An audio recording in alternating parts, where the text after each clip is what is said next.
Maisie's been leaning on me real hard to change my haircut schedule from Fridays. Every other Friday I get my haircut.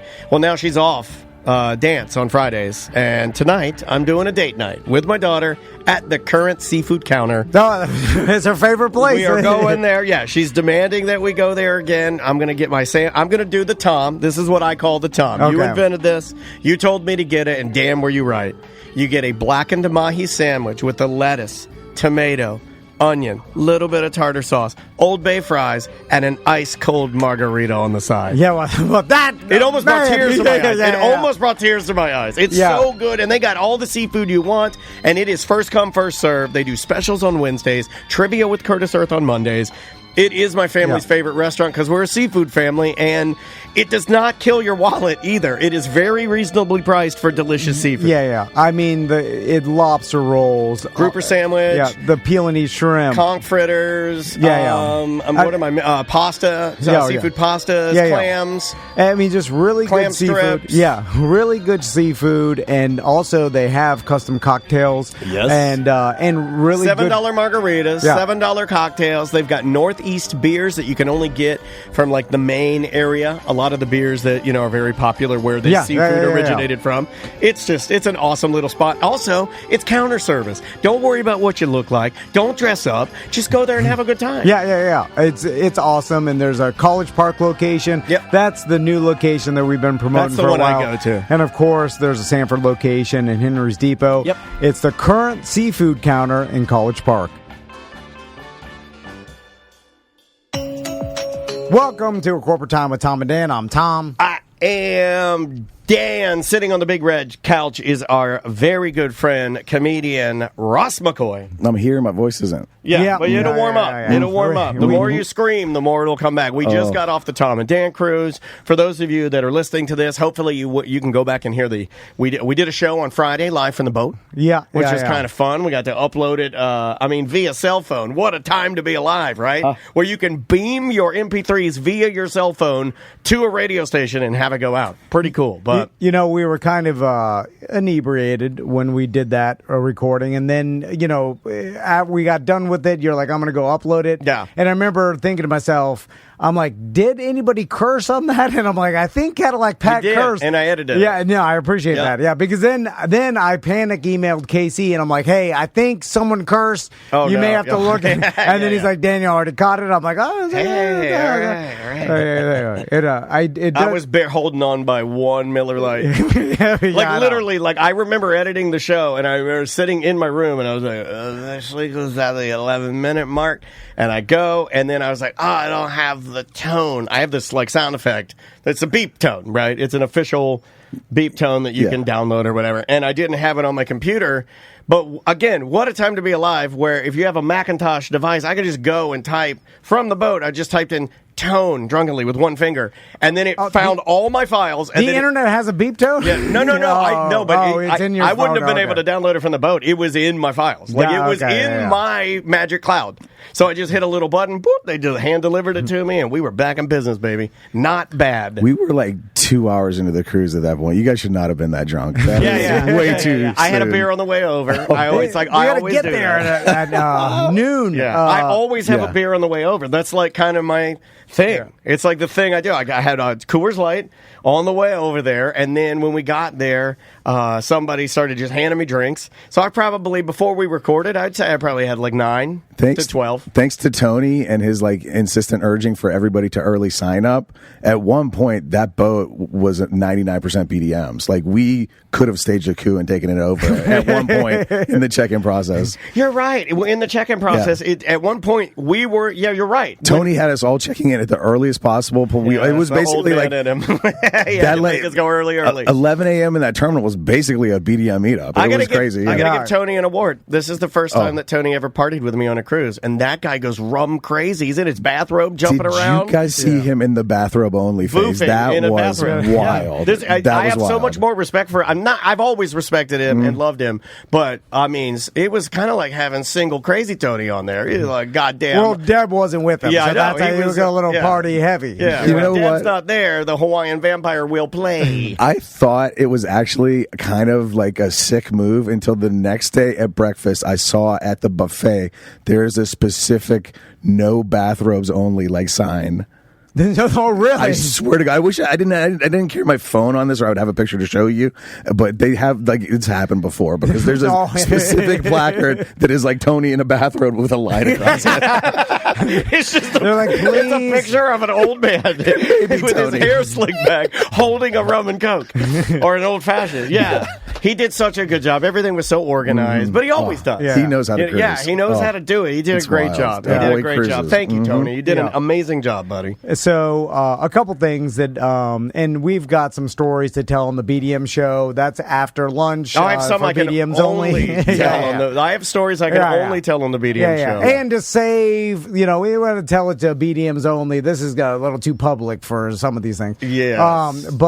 So did you guys notice how easy it was to get off the cruise, right? Yeah, it was. It made me feel like it was as easy as getting in my own vehicle and driving away. So me and Crystal were dreading, and everybody, or in the past, like we've done, this is our, the sixth Tom and Dan cruise. They've done 5 before. So, we've been on a bunch of cruises. So getting off is always a hassle because there's lines and customs. You go through customs. U.S. customs. Yeah, there's big trash barrels, and then you got to get a little piece of paper, and then you don't have one, then you don't have a pencil, and then you got to fill out and declare 0 because you don't have anything. Mm-hmm. And it's a formality. Like nobody ever declares anything. And then you have your birth certificate or passport that you're showing a human. Driver's license. They're looking. The human's looking at it, and they're looking at you. Then they interview you. They're asking you a question like, "Hey, did you buy anything?" The standard. The standard. And then they go to Maisie and they go like, "You're with your parents on this trip, huh?" Like, 'cause they're making sure I'm not trafficking her. So up to and including, don't forget, one time I got put in the mirror room. Oh yeah, you did. Yes, I got put in that room, and it was not fun. Right up in shorts. How did that happen? By the way, I lost my license temporarily the last night. So on the boat the last night, I went through all my bags, cleaned out all my pockets. Cruise, the one I went on with Bart and Carrie. Okay. 2019. It was either the second one or the third one. I forget the timing. Yeah. But so I went through all my bags looking for my license. I went through all my bags, took everything out, cleaned every pocket, and found like a vape battery I'd forgotten about. Maybe found like a mushroom I'd forgotten about. Cleaned my whole stuff out looking for my license, like meticulously. And then they called me and said they found my license. So I knew my bags were clean, and I was all geared up to get off the boat super early because Bart and Carrie were my ride back, and I didn't want to make them late if I had to mess with my license issue or whatever. Yeah. So having my license and ready to go anyway, I got off the boat first. I was the first guy off the boat, and I also was like super hungover, wearing shades inside, wearing my last clothes, which was like polo shirt and khaki shorts. And for some reason, I had gotten to Rochester and got a giant black duffel bag. That was my only luggage. You look like a terrorist. So, for whatever reason, you look like the Unabomber. It may have just been they had time because I was the first guy off the boat. They were like, "Come with us, sir. We need to talk to you for a second." And they took me in a room. Usually, the first guy off the boat's the least trustworthy guy. He's a bad. What's this guy in a hurry for? Yeah, hold on. We got a bad hombre here walking off the boat. 20 by 30 room, 8-10 seats in it. It's just me in there, and every wall is a mirror facing inwards to you. Oh my God! It's like a weekend video. It's like a disco. Yes, it is. It's blinding lights for real. And so I know they're watching, and they just wanted me to see me go to the drugs in my bag and like make sure everything's okay and whatever. Yeah. So I just sit there like for 10 minutes or whatever, and then finally I like get my stuff out, charge my phone, start playing. But when you got your phone out, they were like, "Yeah, it's happening, bud." Like a minute later after that, they're like, "All right, come with us," and they take me to the little station that you do your declaration and everything. Except it's just me and this one guy at a station in like a hangar-sized room, and we're by ourselves. And so he puts my bag on the thing. He's like, "Anything to declare?" And I'm like, "No." He's like, "Do you have fun in the Bahamas?" He's like super friendly. He's like smiling and super friendly. He's like, "Anything to declare? Have fun in the Bahamas? What'd you do? Any excursions or anything?" I'm like, "No." He's like, "Anything in here I should worry about?" I was like, "I don't think so, man." Like he's got me chatting, and that's he's what like, they like to do. They did that to me in my room. You can hear heard that story on the BDM show. Super friendly, and he like I had some Benadryl or something. He's like, "What's this?" And I'm like, "I don't know, just for like runny nose or whatever." You got a little allergy addiction here, buddy. And he's like, "Okay, so like for real, like nothing I should worry about in here." I'm like, "Man, I don't think so. Like I'm pretty sure." And like the second he decided it was over, his smile dropped, and he went, "Get out of here." Oh, so it was an act. Yeah, he was trying to play me, trying to get me to say, you know what, I forgot there's some mushrooms in there if you don't like, or whatever. He's doing the spiel. And then back to the mirror room until DEA comes or whatever. I'm so glad you're here for the BDM show, because we're going to have a talk. So anyway, so that's what, in my past that I've, we tell people like, don't take anything back into the United States. Like, I was still having to tell people that the last night, by the way. It's crazy that people don't listen. And so, and then I was used to a long line. I'm like, all right, here we go. We're gonna have to go through this. You have to stand in line. Go. And that's so the Dak Prescott. We walk off the boat and we're just. Did you do walk off or did you wait for your time? No, I did walk off. But the vans. We woke up. We woke up to people. I woke up early, but my family didn't wake up. I'll keep big until someone's knocking on the door, like you got to get out at 8 or whatever. So we walk out. You could stay until 10. God, Maisie and Andrea had me up at 6. I was up at 6. They're like, take a shower. You had to be off the boat by 10. You got to be out of your room by 8. Yeah. So I was waiting. Like I'm like, here we go. We're about to hit this line, and I have to just sit there and wait. Or we start walking. We go walk to the end of the ship. We get off the ship. I'm like, all right, the line's coming. I know. I've gone through this 10 times before. Did you go through the maze of porters? Yes. Yeah. That's almost like it's not like a Halloween Horror Nights house. Like you walk through, and then it's all ginormous Jamaican guys with like wheelbarrows, like looking, hand carts looking at you, and they all had like a snappy joke for you. They're like, "Did you have a good time, man?" Like that guy, and then you walk a little bit further, and the guy's like, "Why in Jamaica? We're in the United States." I don't know. And then the guy would be like, "Island time." Like I don't know. I don't know. I have no idea. I was carrying my 2 bags and our giant trash bag full of dirty clothes, Yeah. And I had a lady step like right in the way and say, "You sure you want to carry that the whole way?" And so anyway, there was no customs agents, or at least the process. It was an iPad on a stick. There's an iPad on the stick that has some sort of, and I'll put this in quotes, facial recognition. It would look like a standard camera to me.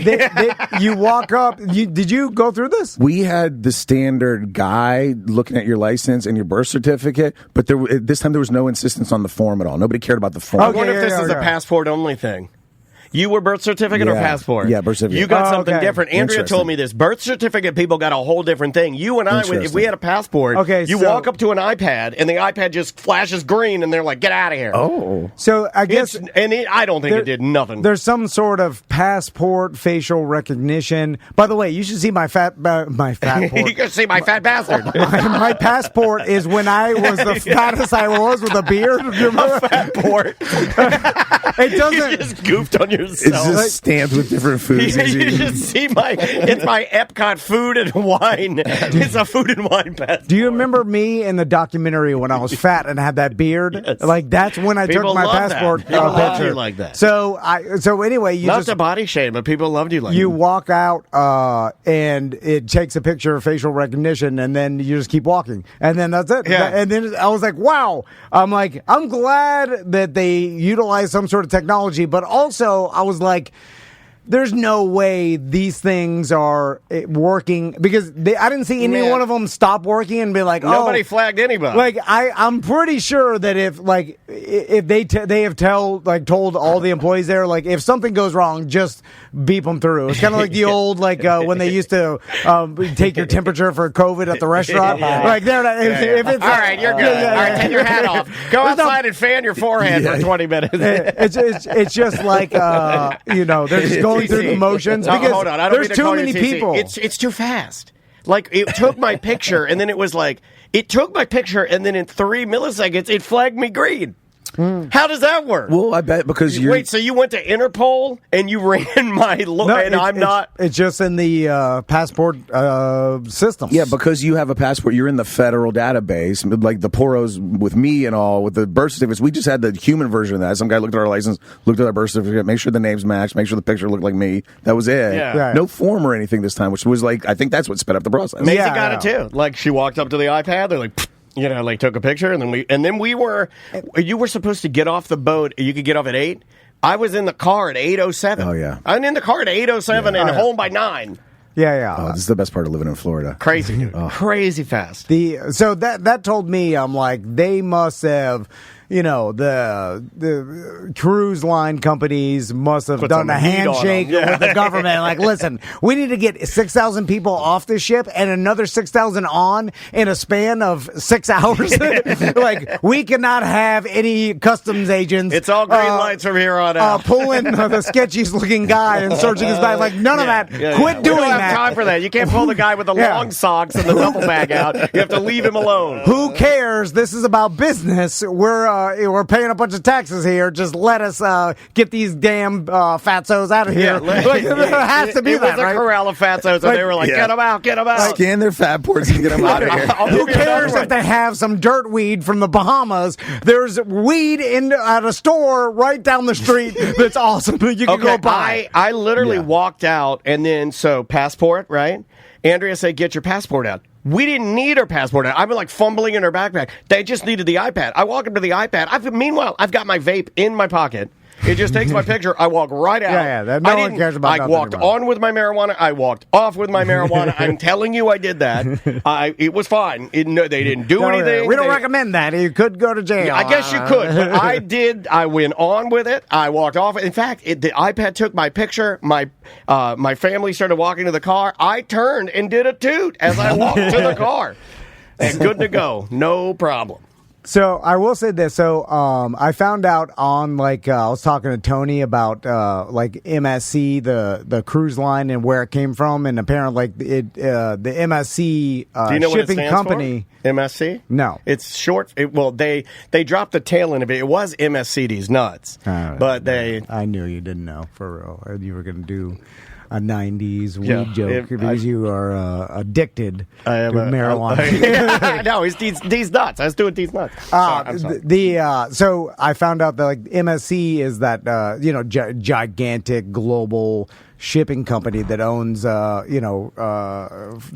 bunch of ships that ship freight, right?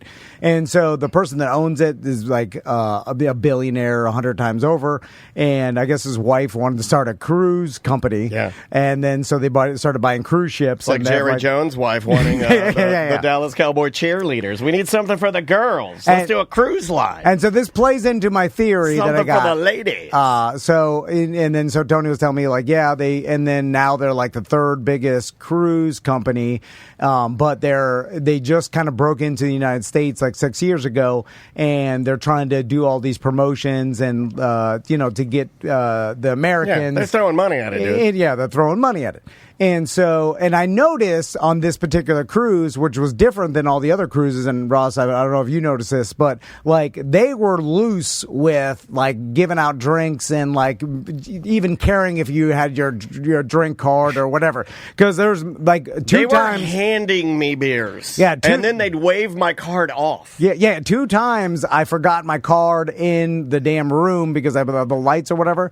And then I ordered drinks and I'm like, oh, I'm sorry, I forgot my card. And then some other BDM reached for theirs, and then the person's it doesn't matter, and then just went on. And I'm like, that's weird. Usually I've been on other cruises where it does matter. They'll slide you water and they'll slide you a Diet Coke and oh, no, drink it. They will not just give it to you, and I don't even blame them because they've been probably yelled at by their bosses you don't give away anything free, keep track of it. Every card has to be scanned.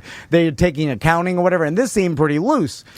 The crew of this ship was the usual international cast of characters, but they all seem to have in common they must have taken some sort of weird facial recognition memory course, or maybe they had the passport system installed in their brains or whatever. Because I had more people recognize me from behind the bar. Oh, Mr. Ross, I'll get your rum and Coke, or do you want a Red Bull now? Because a lot of people know. Yeah. One bar, the guy was like, "Oh, Ross," he'd call out to me. Yeah, we had a nice guy my too. They were good. And then I had heard some. I'm just being honest with you guys. I had heard some questionable things about the staff. I thought the staff ruled. I had the same thing you got. I got the guy that was like, "Oh, Mr. Dan." Well, I'm pretty recognizable, right? Little, covered in tattoos, probably making a lot of noise, but I had the same experience you had. We had the same thing in the thermal suite. We got the thermal package to like use sauna and stuff. Hell yeah. The first day, the lady checked our card and it was like, "Your room? What room did you say we were?" And checked our room number. And then every time we came after that, she's like, "Oh, yep, hey guys, go ahead," and just waved us in. Yeah. So, yeah, and I do like the "I don't give an F, I'm handing you beers" technique that MSC goes with. I do like that. Yeah. Because it saves a lot of time because, like, honestly, when we were doing the show, the live show, like, anytime I was doing the live show, like, I'd look at Andrea or something, I'd be like, I'd love a Miller Lite, She would literally just look at the guy, and then he would just bring over a bunch of beers. Like, it wasn't a problem. You didn't need your card. It didn't slow anything down. They were just like, let's give them the beers. I'd always heard the legends, but I can verify that it's true. Pyro Spot Craig, I was hanging out with him in the casino a little bit. I think we'll talk about that later on the BDM show. I didn't get a chance to gamble with Craig. But I was hanging out with him in the casino, and at one point, a man came up to me, physically elbowed me out of the way, and said, "Here's your drink, Mr. Craig." And Craig picked up his like 3/4 full drink that was a little bit melty, gave it a sip, handed that to the guy over his shoulder without looking, and accepted the new drink. Yeah, like, I swear to God. Pyro Spot Craig had like an army. Like he had his own staff. He had his own staff. He does basically have his own crew on the shit. It's amazing. He won a cruise. You know that, right? He won a free cruise. He always wins a free cruise because he's always in the casino. Well, they give you a cruise if you gamble a lot. So they did with Eric, old Rodriguez. Yeah. We had a millionaire fight. We had a millionaire fight on one of the nights. I don't know if you know that. Yeah. I'm not supposed to wing names, but we had. They bought every bottle of Cristal. They bought every bottle of Dom. Not supposed to talk about it. It always feels good when the people going on the Tom and Dan cruise are richer than we are. It does feel good by a lot, by enough where it's embarrassing, and I'm like, I'm looking through my wallet, and I'm like, I have a $20 bill. You gave me a little sack of money for gambling, and I'm feeding why'd you give me ones? I'm feeding $1 into a slot machine like an old grandma. I have the perfect story for this on the BDM show. The perfect example of the millionaire disparity on this boat. Trust me. So going back to my theory, about customs, you mean? No, about this. They're giving out the drinks. What the MSC is doing. So then, let's fast forward to, and this was happening multiple times throughout the trip, where people were coming up to me because they make fun of me. And what's funny is that the amount of pictures that you get when you're just sitting with your mouth open, and people are like, look at how unfortunate he looks, and then they'll just take the picture and then it's mean. It's reached a level of mean. No. Yeah. I'll take anything. But I was explaining that to a BDM's wife, I believe, on the cruise, where she was like, "You guys are mean," because like her husband's a BDM. I know who you're talking about. Her husband's a BDM, and he was like, and we're like making fun of EJ and each other. We're just mean to each other. And then she's like, "Why are you guys so mean?" I'm like, "We're just giving each other ass like that. We're all friends, and we're this is a way, is our love language. It is our love language." And I'm like, "This is we're just messing around." And I was telling her, I was like, they make fun of me, they make fun of Daniel, they make fun of Ross, and then we make fun of them. It's a sickness. Yeah, it is. It is. So anyway, when you started singing karaoke and Dan got up with you, and I was like the only one at the table, and I picked up the mic, somebody leaned forward to me and said, "You're gonna roast Tom." I was like, "Yeah, you're right." So everybody, and because I joked around and said how into math I am, and that's my religion. Oh God! Everybody was, and I was telling everybody not to play slots because you're just giving your money away.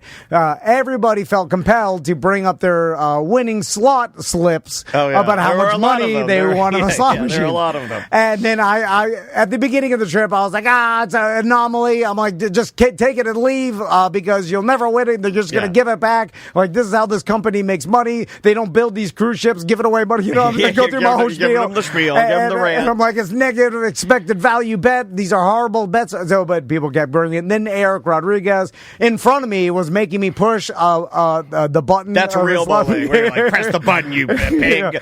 And then I was pressing it, and then we were winning, and then dragons were coming out, and like a treasure chest. That's the best part when you get the treasure chest. And then everybody was laughing and laughing because Eric was just winning hundreds of dollars, and I'm screaming, "This is impossible!"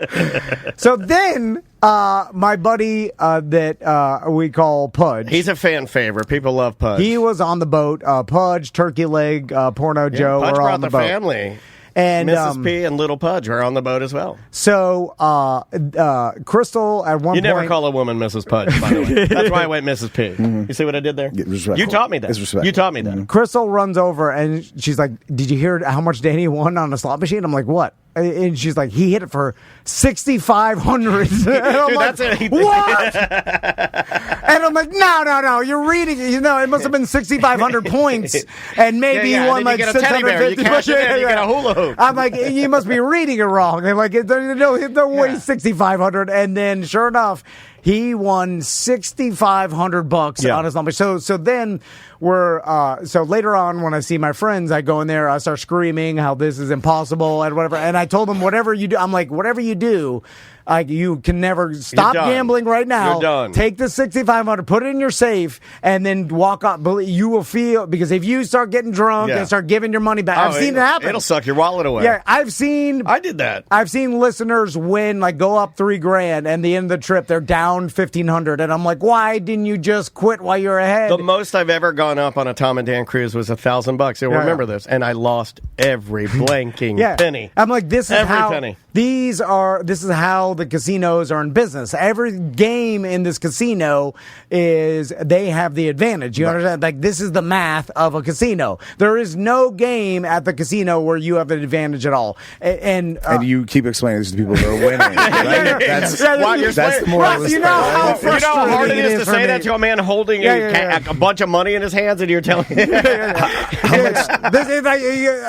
I promise you, I really do believe in math, and it is what I believe is to be reality. Yeah. And then, you understand, you're the equivalent of like some guy screaming, "My dragon god will save me," while they're burning you at the stake. You know, like but you know what Pudge believes in? Pudge believes in fun. He believes in fun. So then later on, the last day, we're doing our final get together where we say bye to all the BDMs. I like to call that blackout night. Yeah. Holy smokes! And then that's it's at the sports bar next to the casino, and there I see Pudge. He's at the slots again, and I'm like, you're like, there he goes. Can't stand it. Look what he's doing. He's feeding it all back. He's doing what everybody does. He's there. He's chasing the lightning. Did you go up to him and go, "How much are you down?" No, were you disappointed? No, because I was talking to him, and I just said, I told myself, just let people have their fun. Okay. Let them do what they want. That's a big move. They don't want you telling them how math works and telling them how they'll never win the lottery and telling them how all their dreams will never happen. Which I love telling people. It is a little disappointing when you come over. We know. Like, we're having a conversation, then we see you start to walk over to our car. We're like, oh, God, he's going to tell us. He's going to tell us this is all stupid. And then I'm like, chances are, you know how it's going to go. Do you feel that? Because we can feel you coming over, but can you feel our outward energy? I crap, he's coming. I have to push Pat like I'm walking into the wind. You muscle your way in. You muscle your way into the circle. And I have to scream. I'm like, all your dreams. Hey, guys, not real. And so I see him over there, and then I tell myself, I'm like, just let people have their fun. Listen to Crystal when she tells you, you're the fun ruiner. You're ruining everybody's time. I didn't know she'd given you. That's a really terrible thing to call it. Really, it's not even vulgar. It's just you're called the fun ruiner. That's not good. So anyway, I go back. I'm hanging out with the BDMs, and I fully expect Pudge to he's probably going to lose half of what he won. Was he at the ones in the sports bar? The little ones at the sports bar? Well, he was playing those at first, and then he was playing the old. He was convinced the smoky slots, where that was the one where he hit the 6,500 in the smoking section. Because all the casinos. The smoke makes the computer chips go wrong. That's another difference that was different from we haven't been on a cruise in 5 years. Is that now this boat has you can't smoke in the whole casino. There's the smoking section of the casino that's a cigarette box. And it's where everybody. There's not one person in the rest of the casino. The only people were in the smoking area. I got it just for you. If you're with Pirates Rock Ride, you can vape weed wherever you want. They did not care. Yeah, I was going to. Well, they didn't care. We'll talk about it on the BDM show because I have a story about that too. So then it's like, we're ending the final goodbye. I'm hugging all the BDMs, and then all of a sudden, someone another of my one of my buddies come running up to me. I think it was Porno Joe, and he's like, "Did you hear about Danny?" His name is Danny. He's like, and you're like, "Of course, I heard about the 6,500." I'm like, "Oh no, he gave away all his money." Of course, I heard it in my head when I told myself it an hour ago when I saw him at the casino. He's like, "No, he hit another slot for 1,700." He's walking off with $8K. I'm like, "No!" And then $8,000. I was like, "That's." And then I ran down there because I thought they were messing with me because I was like, "This is against." It's in the. This is against my mouth religion. Do you understand? Sacrilege. You're crapping on my religion of math. This is the equivalent of me seeing Zeus's beard fall off. I'm like, no. And then, sure enough, he hit for another 1,700, which he walked off the ship with over $8,000. Yeah, over. That he won on How slot angry does that make you, Tom? That'll change your month. Your friend's great success and luck at life. How mad does that make you? No, I'm happy. I'm mad at It couldn't have happened to a better dude. It couldn't happen to a better dude, but it is one of those things that I knew was going to stick. Hold on, say it again, because that's a classic quote right there. I'm mad at math. Now, I sat on the whole ride home. Wait, are you? Oh my God, REM, are you losing your religion? He's having a religious crisis. REM is losing his religion. I have to write a song now and sing it as you. Tom's having a crisis of faith. Somebody write that down. I'm losing my math religion. Because I was like, wait a minute. I was like, is there a chapel on the boat? We find him there. He's praying. I was like, is this am I wrong the whole time? Because BDMs were are telling me, they're like, look, Tom, it's just as easy. You put your money, you hit this button, it gives you money. Tom shows up tomorrow. He's dressed like the Cure. He's wearing black makeup. Yeah. Did you see me standing next to Tracy's husband when he hit? Yeah, no, I know. He was much, but he pulled the lever, and I'm standing there. He's like, $300. I'm like, $300? Just money falling from the sky. She was bringing me over, and he's like, look how much. He's got a big pimp wad of money with a slot machine receipts, and there's I saw him cashing out, and I thought they might run out of $100 bills. It seemed impossible. So then we have to see. Did Danny? Was he our high roller? Because I don't know. Out of everybody on the cruise, he's up there. So I was like, this doesn't make any sense. The casinos, they program the slot machines themselves to pay them more than they give out. That's how it works. And I had always heard that on the way back, they lean on them to make them so they get their money back. Yeah. Like the first couple nights, I don't know if this is true, but I was always told the first couple nights, that's when people win because they want to get you primed to go in there and dump your money. And then they tighten it up the last couple days so people win less. Is that true or not true? Well, is that fake? Here, what's true? Well, what I thought was true was the math of it, which is you can't believe in that. Which is they have at the very least a 51% chance of winning, and you have a 49%. It is never more than that. Maybe this Italian billionaire is sweetening the pot, so we'll come and scream about it. So that's my theory. Loose casinos. The thing I just said is well, that was my only explanation to the math of it, because the math can't work out unless the Italian billionaire. You guys are like stepbrothers right now. Loosens it up. Have you played my drum set? He had to loosen the math to make it. I mean, that's the only explanation. Either that, or just all the BDMs just happen to be winning all the damn time. So for the first time ever, let me reiterate: you and Ross have a co-theory, which is this has never happened in the history of the show.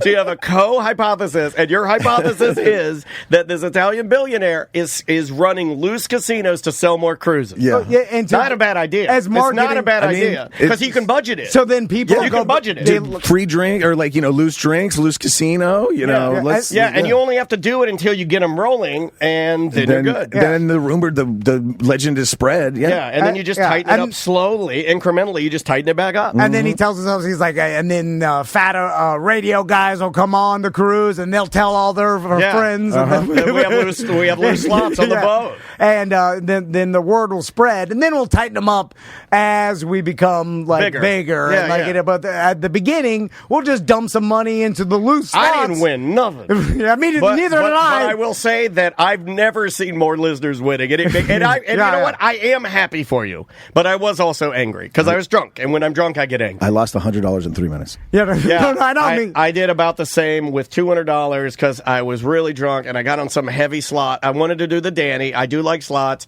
I hit some button and then $75 was gone. I think I did a $75 spin. Yeah, you got to watch and I'm the like, multiplier. Oh God, that's my whole wad. Yeah. So then I only they're not 100% loose.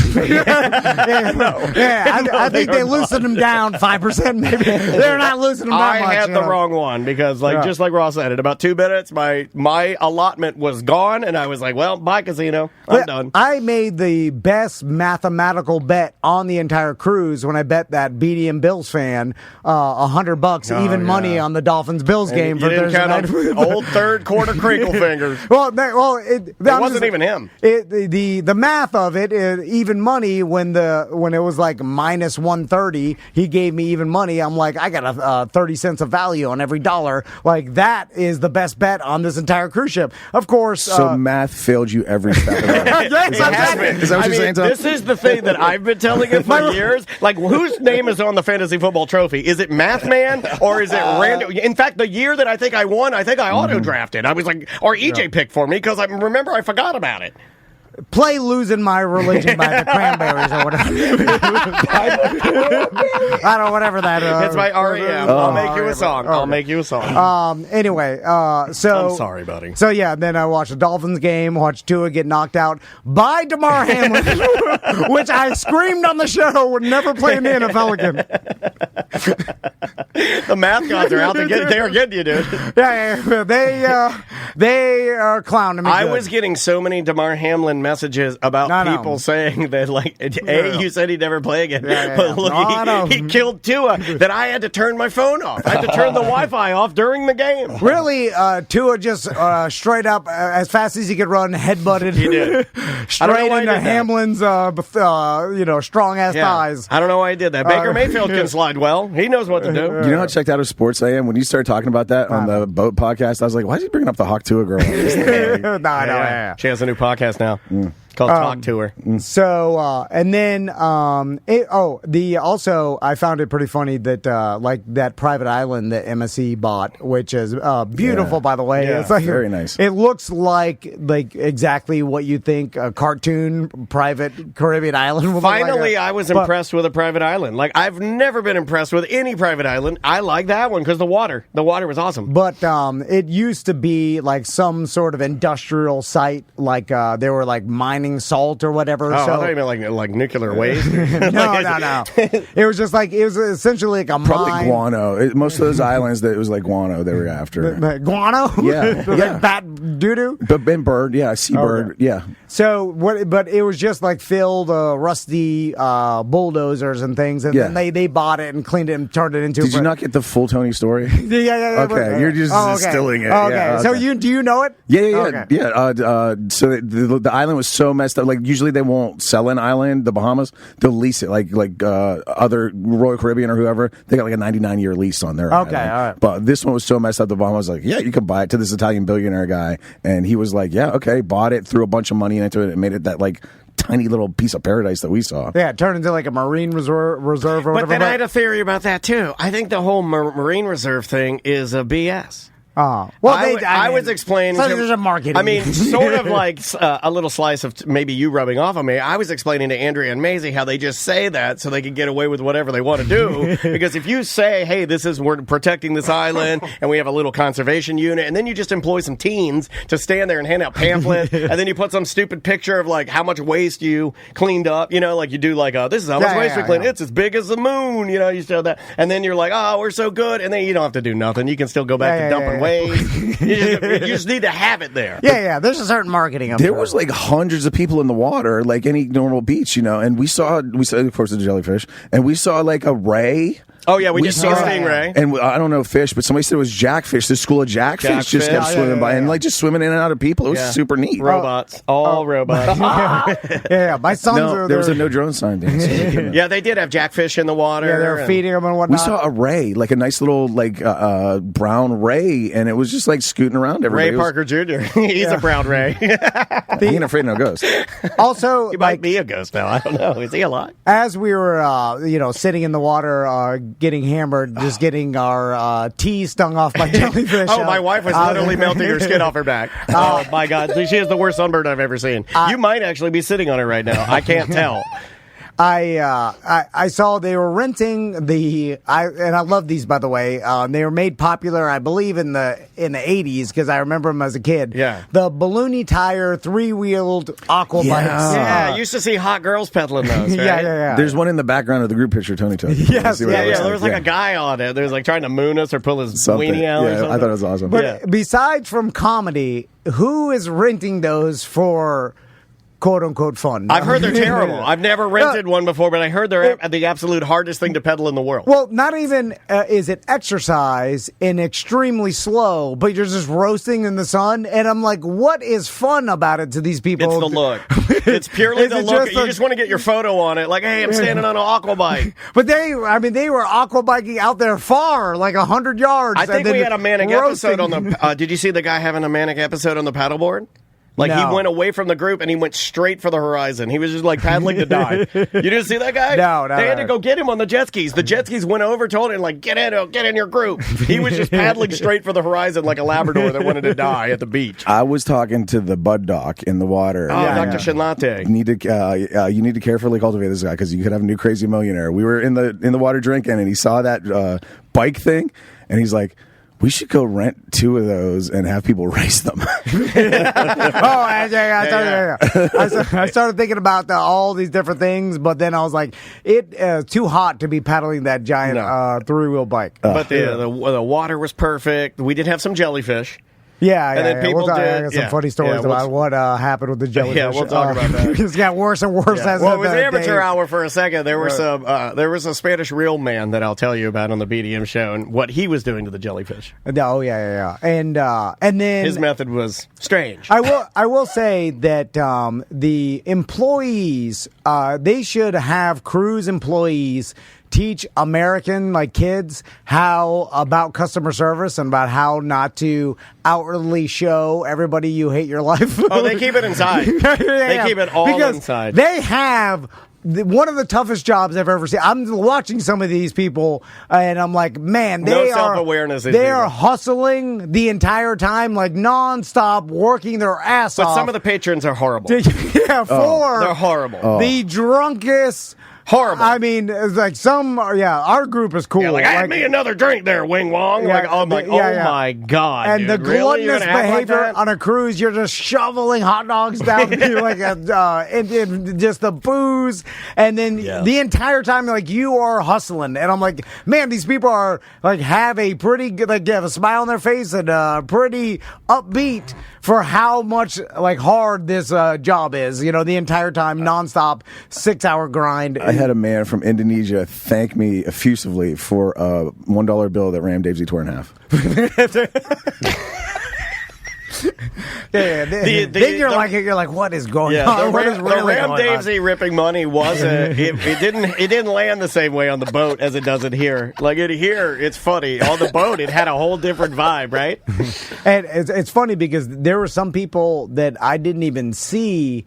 I didn't even see Paul Williams one time in the entire ship. I saw him twice. I saw him eating sushi the last night real quick. He had his beard braided. You did? He had his beard braided hurt. again. Yeah. But they were little stubbies because his beard. He's lost weight, so he has a smaller beard. So he had tiny little beard braids in there. And then there were some listeners I saw the last day, and I was like, oh, I didn't even see you the whole time. They're like, oh, we because there's too many people. You can't see everybody and talk to everybody. There was also some people that snuck on the boat. Shout out to the Boros. Yeah, I like those people. I also like the people that I think, and this I don't know if you're listening to this, but as you were leaving, you gave me the well, I guess this is me seeing you, bye, and I'm like, oh no, you know what I mean? I kind of felt that could be my own sensitivity. It's not because you didn't make yourself accessible, Dan. People could get to you if they wanted to. I think I'm putting my own sensitivity on that. Yeah. I need to be better about just taking it at whatever it means. If somebody didn't talk to you on the boat, that's on them. Yeah, we were trying. Yeah, we were out there. I hit a little bit. So I tried to hide on the balcony for 1 hour, and I could not because it was roasting me alive. I had the wrong side of the ship for sitting on the balcony. It was hot. But we do appreciate everybody who came on the cruise. So fun, man. We'll tell some more spicy stories on the BDM show. Yes. Because there's a couple people wheeled out in a wheelchair. Oh, yeah. Who's that person's actually coming to watch the BDM show. So we'll ask him about what his experience was. Yeah, we'll get to see kind of what happened to that guy. And then there was a minor police involvement, I guess a ship police involvement that we talked to one of our buddies about on the live podcast. We'll tell it all on the BDM show. I may have set off my smoke alarm. We'll tell that too. Yeah. All right, we'll be right back with more of Corporate Time. Welcome back to A Corporate Time. From the Orange County Regional History Center, we've got Rick, Katie, and Scotty here to talk about their brand new exhibit, cover story, which is about the Watermark publication that is celebrating its 30 years here in Central Florida, really globally, I think, at this point. Can I tell you my Watermark story? Can I tell you my crazy Watermark story? I'm at the Watermark Awards at Hamburger Mary's with my wife because... IKEA, she was working at IKEA at the time, and they won an award for being like an ally to the publication. And she was there to get the award. And then Patty Sheehan got up there, and then Wanzi came flying out of the back of the restaurant dressed as the Pope. Oh, really? And then they started screaming at each other. I don't know if I'm supposed to be telling the story. And then it becomes a fight at Hamburger Mary's. So. When was this? I don't know. I don't. I know exactly what you're talking about. And I've told this story. It was one of the. First of all, I used to love Hamburger Mary's. I'm the 25,000th burger sold. Oh, wow. Yeah, I got a parade on Bear Night. I remember that. I got $1,000 tab. I literally just it was but that was my place. I used to go there and hang out, and this is my crazy. I was at the Watermark Awards, and a fight breaks out between the Pope and Patty Sheehan. That's one of my favorite stories because one, I didn't get fired. I was very concerned. I was the administrative assistant for Watermark at the time, and I was in charge of throwing that event. And it was a great event. Miss Sammy was hosting. Yes. And Miss Sammy came up to me beforehand. Michael Wanzi had won a Watermark. It's called the Wave Awards. It's a Watermark Award for Variety and Excellence. And he had won for Favorite Spiritual Leader. And so Miss Sammy came to me and said, "Hey, we're just going to play this video when Wanzi gets his award." And I was like, "Okay, well, can I look at it?" And she's like, "No, it's fine." And I was like, "Okay." That's how Tom and Dan do. That's how we do. We're like, just roll it. Just roll that beautiful bean footage. I always tell everybody every video is fine. Like, what video is this? I'm like, it's fine. Don't you worry. It was not. It was a video about pedophilia in the Catholic Church. Okay, all right. And so... I must have been getting another margarita. And then that'll make people uncomfortable. So I remember Father Leo was there. He had worked at Lake Eola, and he was there. He was there. And so he starts yelling at Wanzi. Then everyone's yelling at each other. The founder of the company and the owner at the time of Watermark had to get in between them. And then this is my favorite part. This is history, folks. This is what we're talking about. Yeah. I'm going to say some colorful language here, but I'm just quoting what was said by Father Lear. It's one of my favorite moments in Watermark history. Is he got mad, so he was leaving in his father garb. Religious. Or we'll call it father dag. I was going to say habit. That's totally wrong. The little white collar thing or whatever. So he gets to the door at Hamburger Mary's and he opens it. Then he turns back to the crowd and he goes, "You," and slams the door and walks out. I thought I am definitely getting fired. I was in the back, so I didn't. I saw what was happening. I didn't know of anything that was happening. I just remember looking at my wife and being like, "This is the best party you've ever brought me to for IKEA." Like I used to tag along, right? I was like, "This is the most fun. I have had so much fun. This is crazy." This is probably why Patty and Wanzi visited the exhibit at different times. I see. Can't be in the same room. Sometimes there's some friction. I have friction in this town. It happens. That's what happens. Yeah. You're very controversial. Also, if someone plays a video claiming that the organization that I'm involved in has a lot of pedophiles in it, I feel like getting mad about it is not the right thing to do. I think you'd be confused. You're like, what is this? Or just come get a margarita with me. I'll take care of you. Screaming F you. Why are you exposing this to everybody? They're storming out as like a tell. Well, anyway. So let's talk a little bit about, that's just one piece of history, but let's talk about origin stories of Watermark and how it came to be and how did we get this legendary LGBTQ plus publication that is here? Like, how did we get that? Well, that's all from the mind of Tom Dyer. He is a lawyer. He's like a probate attorney, I believe. Was doing a lot of volunteer work in the community, and this was back in the early 90s. I actually was a member of, at the time, what's called the Delta Youth Alliance, and I was 19, I think, or I joined it when I was 16, but Tom got in there somewhere around when I was 18 or 19. He was a facilitator of it, but he was also on the board of the, at the time, Metropolitan Business Association, which is now the Pride Chamber, and they had a politician that came to meet with them, and it was unheard of in 1994 for an elected official to come and speak to an LGBTQ group in public. They met in a public space, and Tom looked around the room and he said, no one in our community will know that this ever happened except for the few people that we tell. And he said, we've got to fix that. And so that's where it was born, that he came up with the idea to start Watermark. He talks about having this vision of just helping create this thriving LGBTQ plus community where you walk down a street on a Sunday afternoon and you see somebody in a coffee shop reading the gay newspaper. Yeah. And that was his dream. And so he saw that need and he filled it.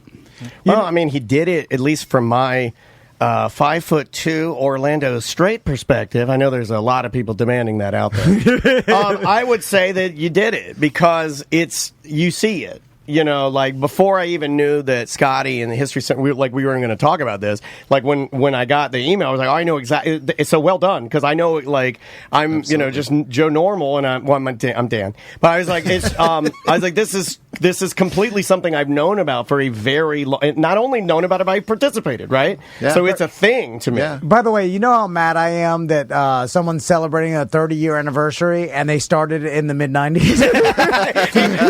Because my first it really bothers me. The minute you started going down the road, I'm like, oh no, he mentioned I was like, when did Watermark? Because I was like, oh, 30-year anniversary. Immediately, I was like, when did it start? Late 70s. That's how old I've gotten. We started thinking it's like it was Harvey Milk. Oh my God! Like the thing painted back here in the Milk District. It's 2024. Yeah, we're like, no. This is a 90s relatively new thing that happened. So how do you get that going? Do you need funding? Do you need a board of directors? How do you start a? I mean, it's easy now. Everybody can start a podcast now, but like, how do you start? Literally everybody. Yeah, like who wants a podcast? Yeah, I mean, I'll give them away. Well, I'm sure Rick can tell a story, but you guys keep in mind this was started back when putting together a newspaper was like cutting and pasting. It wasn't. Yeah. It was literally cutting and pasting. That's what they did. Yeah, like almost more like. I mean, again, this comes up like we saw it in the figurehead exhibit. It's very punk rock. Yeah, punk rock flyers. I think that's one of the reasons why it felt like it worked. Like very early on, it did look like a zine. If you were lucky, if your school had a zine where the kids are putting it together, but it was very. Yeah, pre-internet, you print something out and then distribute it. Were there investors to make it look? Because it always looked very top tier, like it didn't look chintzy or not good. Well, that's nice of you to say.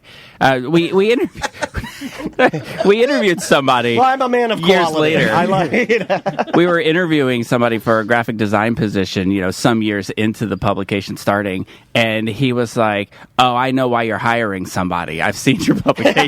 So it's nice. We had that happen to us. That's a danger break. We had the exact same thing happen to us where they're like, "Oh my God, we know why you're here." Yuck, gross. But yeah, he had some of his friends, some of his closest friends got together and helped him sort of staff it and throw some money his way so they can get it started. It didn't take a lot of money at first. Well, let's talk about the actual exhibit itself, because it goes on from now till December, correct? Yep, December 15th. And so the exhibit, of course, at the Orange County Regional History Center. Yes, sir. TheHistoryCenter.org if you want to find out all information. But you guys have picked out pivotal, covers for Watermark that have been instrumental, or how would you go about picking out the most important covers of the magazine? That's a Katie question right there. Right. So we ended up with 30 covers, and hold on, your microphone sounds weird. Okay, now try. There we go. We ended up with 30 covers, and we didn't intend to do that. Originally, the exhibit, our original intention is we were standing in our lobby talking about doing one wall in our lobby. Okay. And Rick sent me over. He was like, these are the ones that we like. And I was like, we need to have literally every single one of these, plus the first one and the 30th. And so he sent me 28. And so then we were like, and we'll add number 1 and we'll add number 30 and we'll actually make a full scale gallery out of it. I love that. Because as I looked at the covers that he had sent over to us, it just like struck me how it really tells the story of, it tells like pivotal moments of LGBTQ plus history and how Watermark was really telling these stories and tracing these histories throughout their 30 years. And I was like, this is more than just a lobby exhibit. This deserves more space in the museum. So it ended up as a full scale gallery exhibit. Nice. For that reason. So it's cool that you guys take that much time to like kind of step back and go like, oh, I don't know, let's see what we got here. Maybe we can make a little more out of this or add a little too. Did you have any people from the community that like once they know, or now that they know that this is going to be a thing, I mean, you probably have more access to people that have worked over the years and I would imagine that, it's like a thing now that people know it's happening. Yeah, I'm curious of what, when you were choosing those covers, Rick, what, I'm pretty sure you had to like weed some of them out. Like, you came up, you probably initially had way more and then you're like, Nurse Blake, a little too new. Doesn't make the cut. Like, how do you make those decisions? And what are some of them? Like, give you some examples. It was for this project. It wasn't incredibly difficult. Watermark just finished at the beginning of this year a documentary. We worked with Adrenaline Films and finished a documentary called "Greetings from Queertown, Orlando," which is about the pioneers, like the brave people who started the LGBTQ plus community in Central Florida. And for that project, we had gone through thousands and thousands of photos and every single cover that we've ever done and sort of weeded it down. So we then had to get a little bit smaller to send to the History Center, but that it was kind of done. But what we do when we look at that is we got to look at it from different perspectives. We look at it personally, like for me, what impacted my life the most? What were the biggest stories to me? And then we looked at, as in the community as a whole, what were the stories that meant the most to the community, or what were groundbreaking stories. So when you do that, they're all winners. I mean, like some of them are horrible stories, but they're incredibly important. So it doesn't. I mean, it's kind of easy to pick. I mean, I could have given 100 of them that really mattered. But for me, it was like the no-brainer of it all. The most important story to me is Matthew Shepard. And he was murdered in 1996, and so that's an important one. For the country, 9/11 was a huge one, and it actually changed the landscape of Watermark because of the effects that it had on the economy. To try to make Watermark survive that was very difficult. It's awesome because there's truly nothing more American than being able to tell your story from your perspective. Mm-hmm. Right? Like with the freedom of press and able to do that. So to be able to tell the story from a gay perspective when no one else is doing it in the town of Orlando, which I look around and sometimes I'm like, I love it here and I'm like amazed at how like we have, I think it's very weird and cool and it's like this weird mix of everybody and I love it. And I don't know. I just think this is super cool. Like this is like powerful, man. I'm curious from a business perspective. Like I know a thing or two about like running how hard a media this is? company. Yeah, it's really hard. And like getting advertisers, and really is the advertisers is what are the backbone of the money. 18 years? Then you get some donors and things like that. Those are mediums. But and then that's like just growing a media company. I'm curious to like how big did Watermark get? Like, is it at this point a worldwide a read publication? Like, interesting. Is there a point where it got ultra famous? Have people tried to copy it? Celebrities promoted at one point and then it blew up? Well, there are other like huge gay publications in other cities, like The Blade. I'm trying to think of other ones off the top of my head, but like all those questions we just asked in now. the country, but locally, the Watermark has seen publications come and go. I mean, this is. The 30 years is a pretty remarkable. I was going to say, I mean, like you can't even do that, like for Oh, yeah, we'll Hard to never do that make it again. that I'm just sitting there thinking that. I didn't want to say that. That's absolutely what should have been said. Yeah. It's you bring up the business side of it, and you think about the housing market crash and 9/11 and COVID, and how we're sitting here talking about the 30-year anniversary is insane to me. Yeah. That we've survived this, and a lot of it has to do with just the loyalty of our readers, of our community, how important it is to all of them, but 100% the advertisers. The Watermark does reach globally. One thing that's interesting, we met a group of people from Venezuela it was an LGBTQ plus group that came to do a tour and hear how we do things here in America, and they actually told me that they got their news from what happened at Pulse from watermarkonline.com. And so that was, it was really touching to hear that, because you would think, people from outside the country would get that from, CNN, MSNBC, something like that. So that meant a lot that they were following us for that. But it does reach. I mean, there are people in other countries that read us. The editor and I do a podcast on queer entertainment, awesome. And that's listened to. I think the second highest the country with the second most people is like Singapore. Oh, wow. Listen to it. I get my gay news from Fox News. Let me tell you. It's been light lately, right? Shocking. Yeah.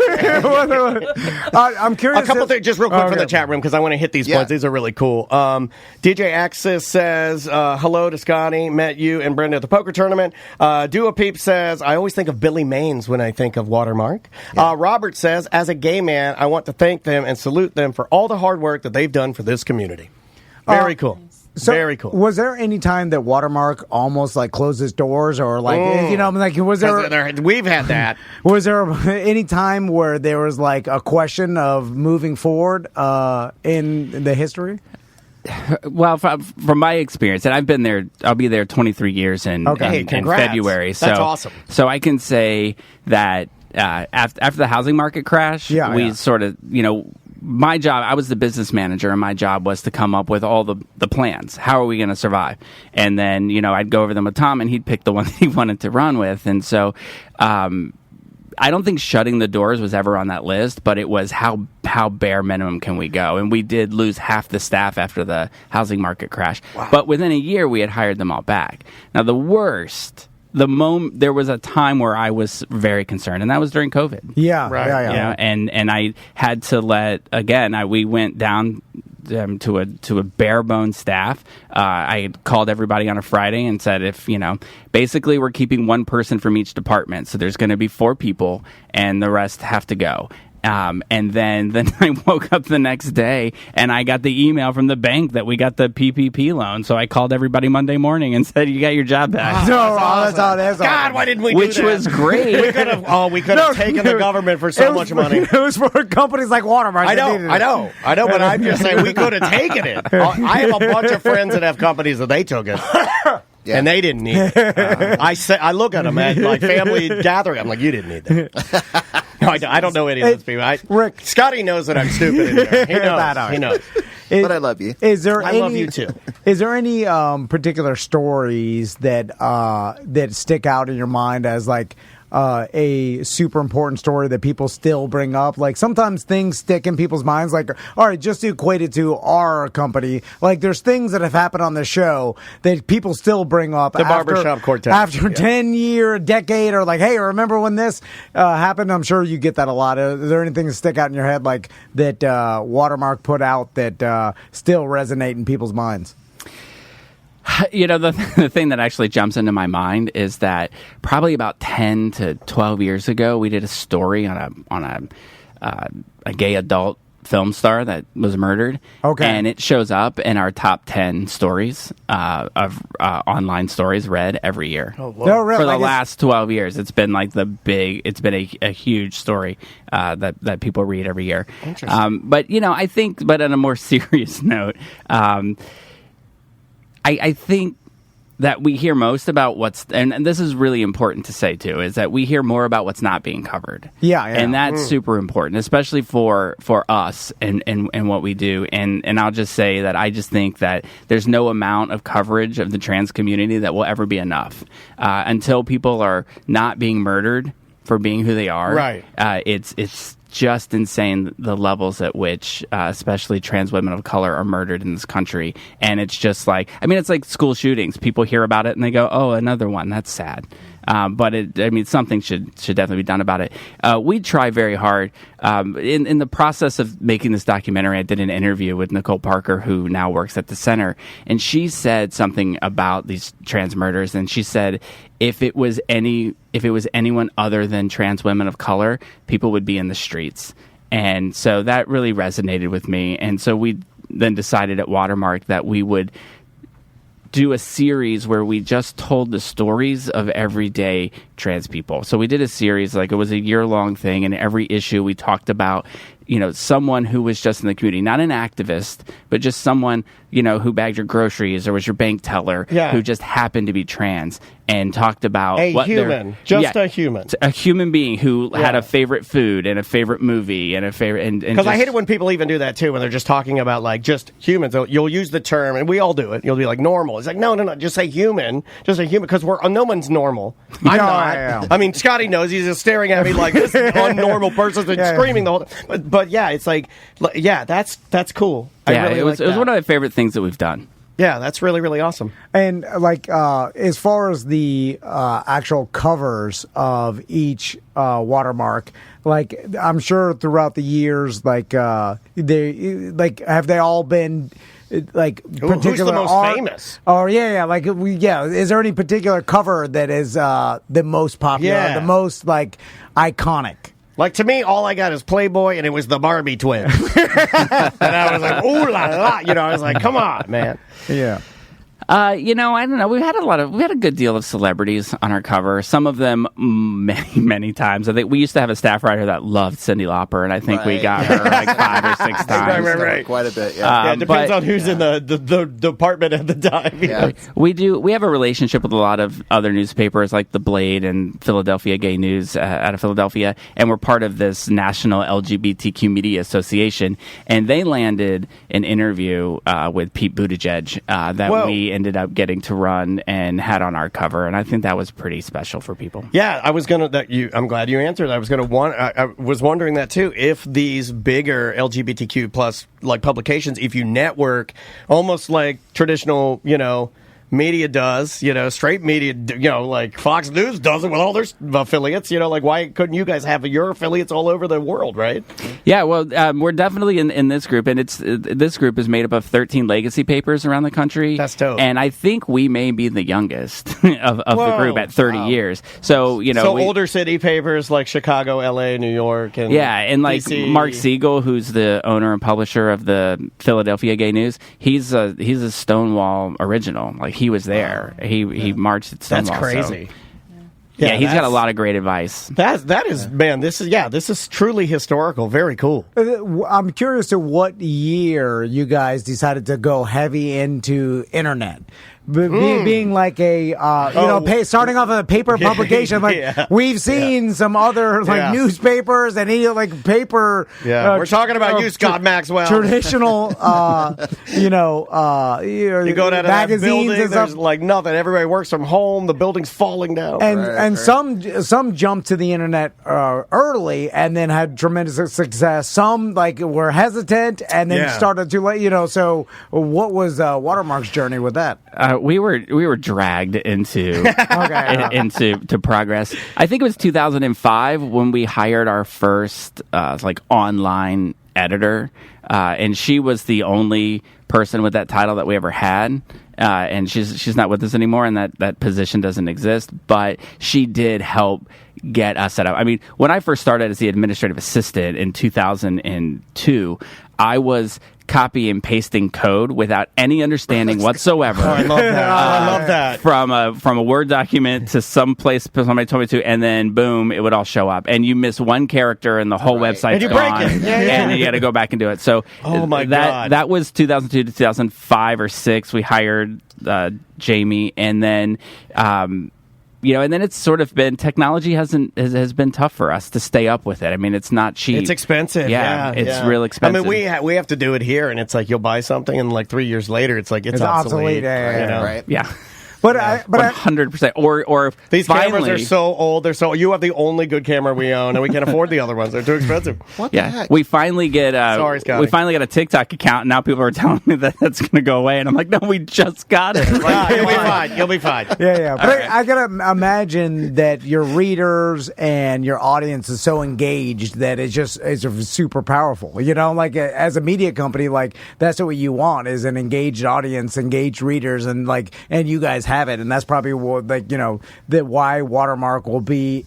I mean, in history, like I can never see it going away, right? Yeah, because there's such an engagement, and there's so many people that it meant so much to that, it could another 100 years, right? Yeah. Let me ask you a serious, because this is like the end of we get to the end, and I start thinking of my super get 'em questions, Uh-oh. That's why I get crazy.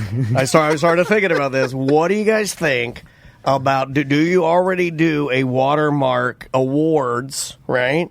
But where you give sort of fake awards to all radio stations, podcasts, and newscasters, and then you call them and get them to advertise. Radio fatzos, and all the you give all the people, hundreds of them, and influencers and video, but you just give them all the and you just give, and then they'll start talking about you. And all you have to do is give them some stupid plaque, and they'll love you. And you call them and hassle them. You're like, you want to advertise it? Yeah, and then they'll make you buy an ad to thank all your listeners for voting. I feel like you guys are just asking for an award right now. No. I think it's a business model, this Scotty. is a business model because you guys can get rich doing this. We're just making fun of it.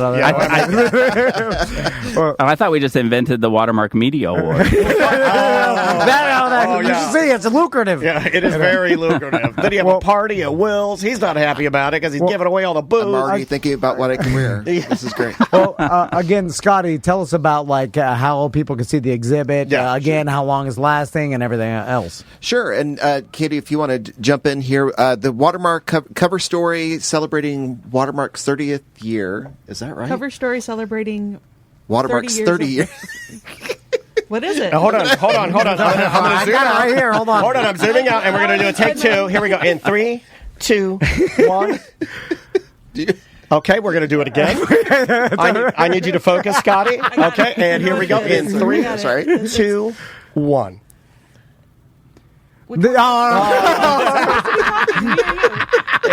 It's cover story celebrating 30 years of Watermark. Yeah! And it's up till December 15th. A couple of other exhibit things to know is that Figurehead, about the music scene, is going away on February 2nd. And we're doing this awesome, Katie is working hard with her team on this exhibit called Orlando Collected, which is going to open April 12th, telling the story of Orlando and 150 objects that are largely curated by people from the community. Awesome. I love that. So lots going on. Yeah, that's cool. And we'll remember the titles next time. Yeah, no, everybody knows. And you're watching it in post, and then it has a robot voice come in and say it correctly for you, and then you are a robot. Rick, Katie, Scotty, thanks so much. Thank you guys. That was super cool. Thanks for having us. Thanks for having us. And again, thehistorycenter.org for all information. Just it's a become nice a member. place to go, with your significant other. Just if you want to not do something that's not dumb. Go and learn and educate yourself. Go and learn. I'm going to steal that. Well, you can learn something, right? We all go, what do you want to do? So, let's go to Gators. It'll get diarrhea again. Come on, you can go learn something for once in your life. All right, we will be right back. Welcome to A Corporate Tom with Tom and Dan. I'm Tom. I am Dan. A couple things. I like the big drawing, the big inhale. Let it out. In with the good stuff, out with the bad stuff. Right to business. We've got a BDM event coming up in October. If you're not a BDM, you can sign up at tomandan.com. Yes. And, of course, we've got our free beer fest and Sofas and Suds, the Sanford Couch Racing, coming up November 23rd and 24th, the weekend before Thanksgiving. So those are two giant free events in Sanford, and we've been doing them for over a decade now, which is insane. Yeah, it is. It's a little crazy. Let's hit some weird jobs. Yeah, buddy. Tom wanted to do a bit. He called it Weird Job Wednesday. Dan really likes it. Tom says that's bullshit. It's another Weird Job Wednesday. What are you doing? What is your job? Are you neat? Are you tidy? Or are you a fat slob? Do you make lots of money and you sit up in your tower looking down on all the people who are working by the hour? It's a Weird Job Wednesday. Just another Weird Job Wednesday. Oh yes, it's Weird Job Wednesday. Just another Weird Job Wednesday. Thank you, Tom. Thank you. Weird Job Wednesday brought to you by BucketBrigadeJunk.com. If you've got junk that needs to be removed, Bucket Brigade can do it. They are firefighter owned. Yes. And they work the Claremont and West Orlando area. Just give them a call if you got junk. So on the line, junk. Yeah. I got a lot of junk. I got so much junk. Yeah, a lot of people have a bunch of junk. Well, Florida, I feel like Florida is the land of hoarders. I feel like we have all. Oh, of them. Yeah, for sure. On the line with us right now, this Logan, is like having a celebrity, dude. Yeah. Logan Keats on the line. How you doing, Logan? Good. How are you guys doing? Good.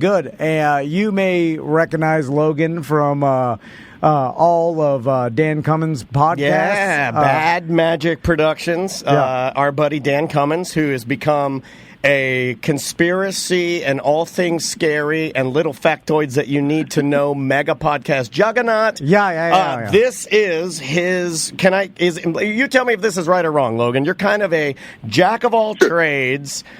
Creative director for all things Bad Magic and the properties there. Yeah, essentially, man. I do essentially everything that has a visual or an audio aspect to it. It's going to come across my plate for sure. I love that. And so he reached out I threw it out there on like Twitter. I was like, hey, I need some more Weird Job Wednesdays, and Logan came in with, he does a lot of things, but I think where a good place to start is, if you're not familiar, the podcast Scared to Death, which is another property that Dan and his wife Lindsay do. It's more of a horror-based podcast, right, Logan? I'll just let you explain what you do for them. Yeah, you take it from here. I'm being Tom, which is I'm explaining what Logan does. It's so easy. Yeah, it really is fun. I was listening to you do it. I'm like, I like what this guy's doing. He knows how to do an interview. Okay, I'm going to let Logan tell you what he does. Here he goes. Okay.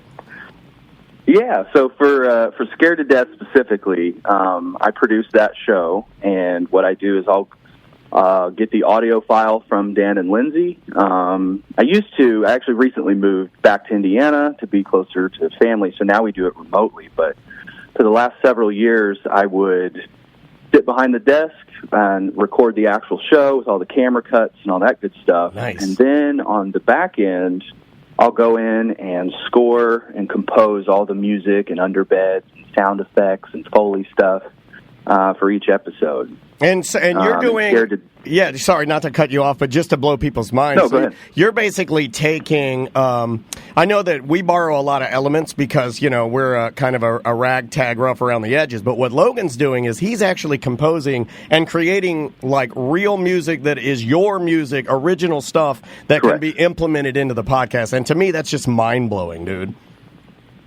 Correct, yeah. Every single episode. And actually, we also have a companion show called Nightmare Fuel. Yeah. And that is basically Scared to Death on steroids. Scared to Death is about an hour and 20 typically, and it's Dan and his wife Lindsay essentially taking turns telling scary stories, whether from the web or creepypasta type stuff, supposedly true haunted stories. Sure. And then Nightmare Fuel is 100% fiction written by Dan, and from basically minute one all the way to the end, it essentially, it sounds very cinematic, very much like you're listening to a movie. Yeah, and it kind of reminds me of Night Vale. You remember when those podcasts were getting big? Yeah. Mm-hmm. And I feel like you do an excellent job with that. Now, when Dan and Lindsay deliver the product to you, just the fresh stuff, how do you start? Mm-hmm. Like, how does the process start to add your sound effects or start to add music and stuff like that? What is your process like when you're giving it a take? Do you go through and make notes, or how does that work? Yeah, I'm a pretty big note taker. like I said, the last few months it's kind of a new era of, again, doing it remotely. But I'll speak beforehand. When I was going through recording the episode, I'd take very meticulous notes and beats as we went through. Now I kind of do it before I get into the editing. So I'll get the raw file, I'll bring it in, and I'll make all the necessary edits where there's any stop downs or any, flubs or redo of words, stuff like that. And then once I have that file, I kind of go through it, make my markers and scene changes where I know, like, okay, for this 5 to 7 minute stretch, he's in the barn. And then for this next 5 minute stretch, we're back in San Francisco, whatever. So you're setting the different scenes. Gotcha. And then I'll usually, in my head, have a few descriptor words. So, like, this one's sentimental, or this one is anxious, or whatever. And I'll have, different chord progressions and key tones and all that good stuff to kind of live within. And then I go through essentially scene by scene and compose what I have a few keyboards here. I've got my drums and all kinds of phones, all that good stuff to basically capture whatever sounds I want. And I do it on the fly. So if I know there's a gargle sound because someone's, got an arrow through their throat, well, I'm going to go grab some milk or some water and lay down and get a little nasty for a sec. Here's a little example. I kept this one that he sent me. Here, Tom, listen to this. This is what he does. You're going to hear for those just listening, first you're going to hear just like what he did, and then you're going to hear how he applied it. Okay, here we go. Check this out.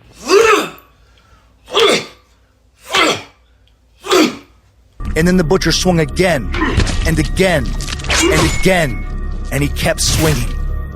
He hit Ethan several times after he was already dead. When he was finally done, Ethan was literally in pieces. Are you punching a bag of cat food? Are you anything that your imagination can get a hold of? Are you shaking a can of Roma tomatoes? Are you slapping bologna against a chair? Like, how do you come up with what you build? Yeah, I mean, I've expanded as much as I can. Whenever I can make the sound myself, I will. I'll walk outside and grab some twigs. If I'm punching something, I'll put like a little extra pad on my chest, and I'll punch my chest a little bit. Yeah, that's cool. So I try to make just about everything. Now, there's an occasional thing that will be difficult to grab, especially because we're, it's a weekly show, and so we're cranking it out, and I got to get it done and move on. So, like, for instance, one I'm working on has some, barking and growling dog effects. Kind of hard to make your dog angry and try to get anything. Right. So there's a few things here and there that, I'll try to find, but I will say 99% of the stuff I use is made in here in my studio. Yeah. Wow. That's killer, man. So, Logan, I'm curious, is it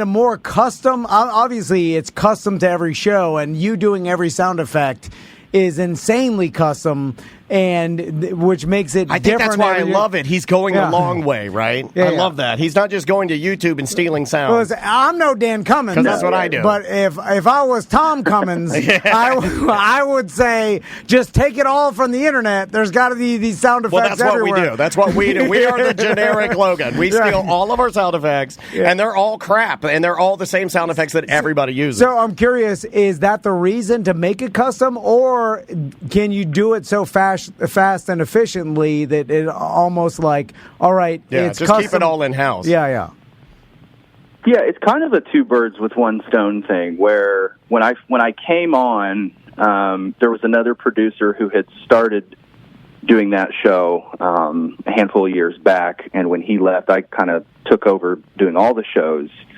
And in that process, I essentially was trying to match and emulate what he was already doing, so there wasn't a shock for the listener. Sure, yeah. And then over the course of, I would say, probably about a year, I slowly added, my own style and tweaked it here, there, a little bit, just so it wasn't like this massive change up front. Yeah.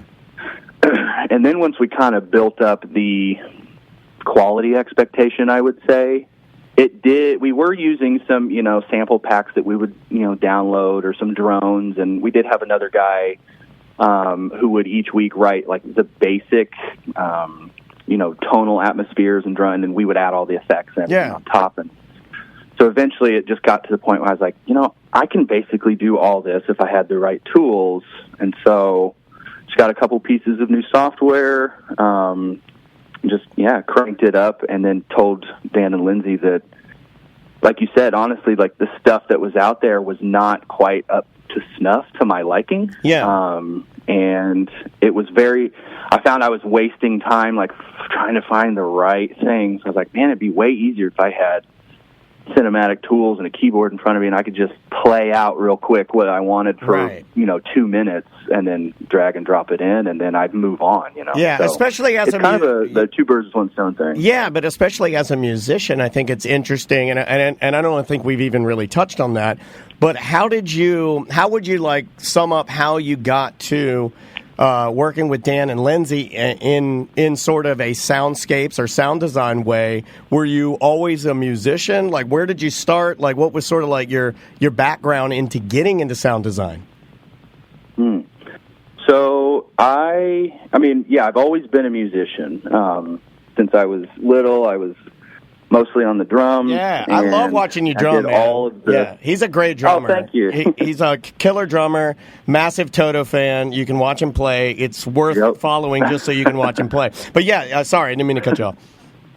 No worries. So I did all the, high school marching band and indoor percussion and jazz band, pep band, all that stuff. And then I was in an actual, like, small touring band for a while, and then I decided basically to hang all that up so I could start my merchandising company. And through my merch company, that's how I met Dan and Lindsay. I reached out to them because I was working with some other podcasts and comedians at the time, and I came across Time Suck, and I really enjoyed, especially when you're on the print floor with loud machines and everything, having a 3-hour podcast in your every week is kind of nice. It is. Yeah, it's comforting. So I reached out to them and said, hey, this is what I do. I would love to print your merch and design some stuff for you. And that was the intro. So I worked with Dan and Lindsay for probably about 1.5 to 2 years here in Indiana, just doing their merch. And then they approached me to come out there one day and said, hey, what would it take to get you out here to do this out here and maybe some social media stuff? And so my wife and I decided, let's do a cross country. I actually moved there without ever stepping foot in CDA. That's crazy. Man. Wow. My wife went and took some video for me.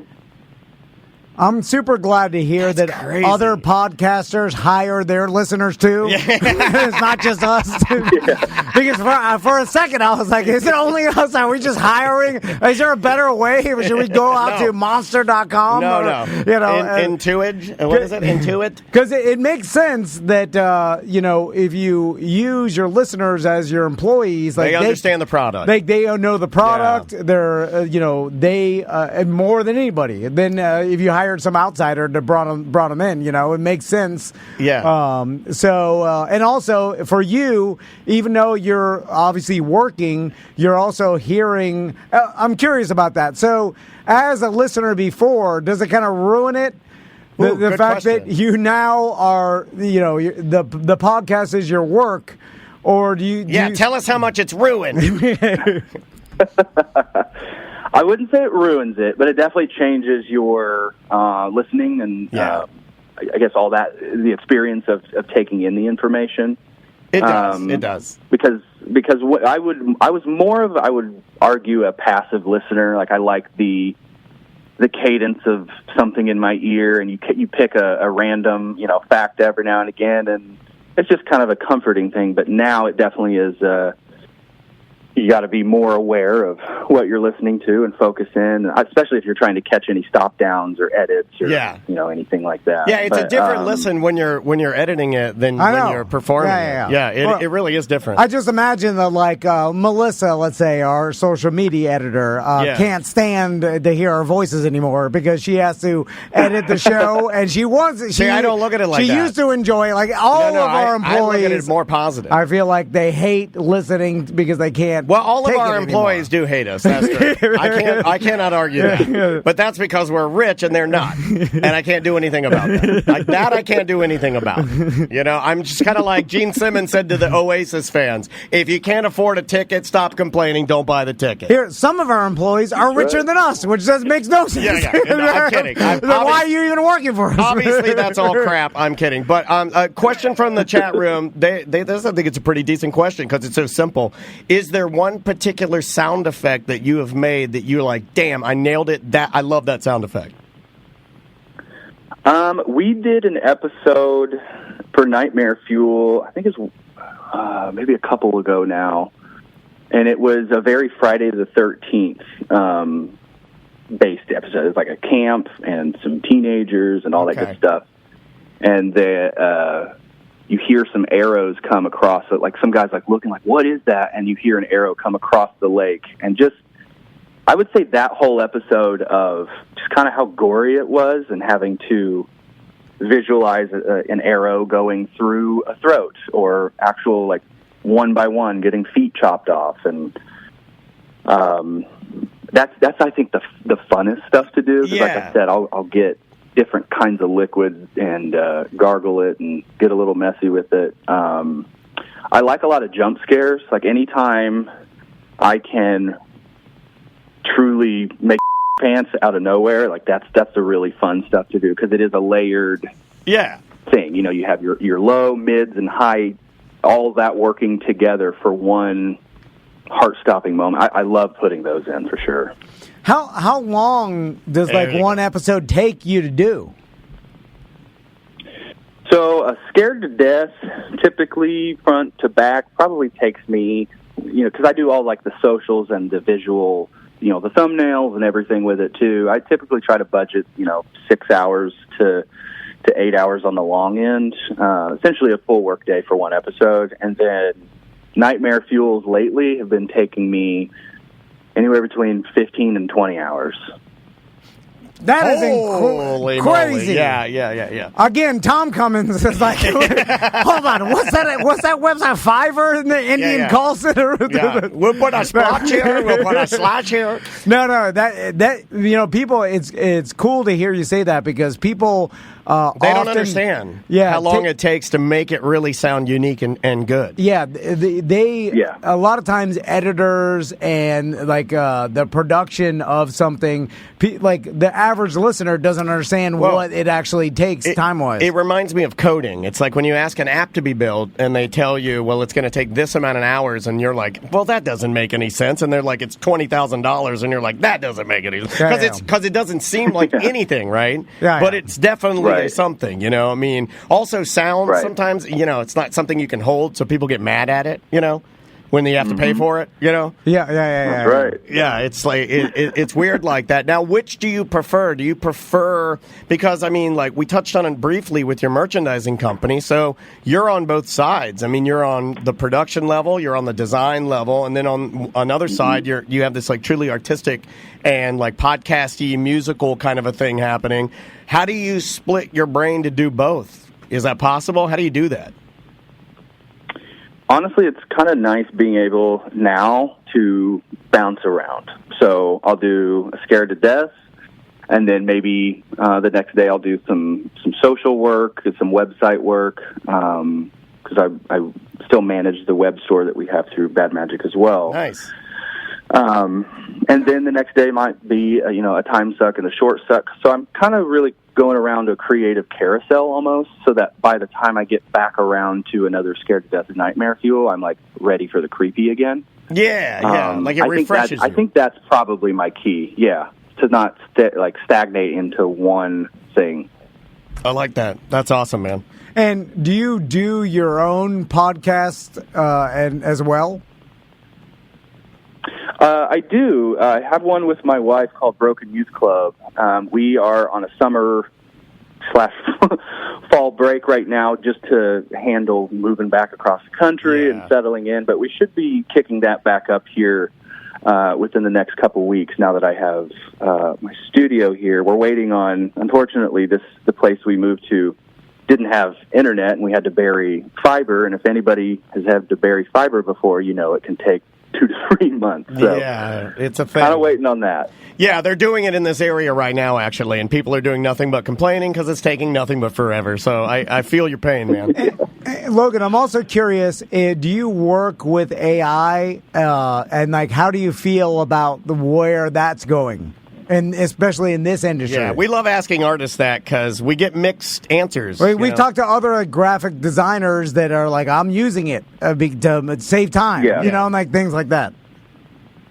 I still need to learn more about it, if I'm being honest, as far as like practicality and use. I know actually one area where Dan and I have been talking that might be helpful is just the ability to almost have an assistant to condense things for you. So like, I think he was talking to Jack from Patreon. I think that's his name. And he was mentioning how he likes to basically open up his computer, and he'll have about a 30, 40-minute conversation with his computer. So he's just walking around the room off the rip, just saying stuff. And then at the end, he can utilize AI to, hey, can you basically condense this into an executive summary for me and add it to my calendar or something like that. Anything that can improve efficiency without stripping away artistry, I guess. I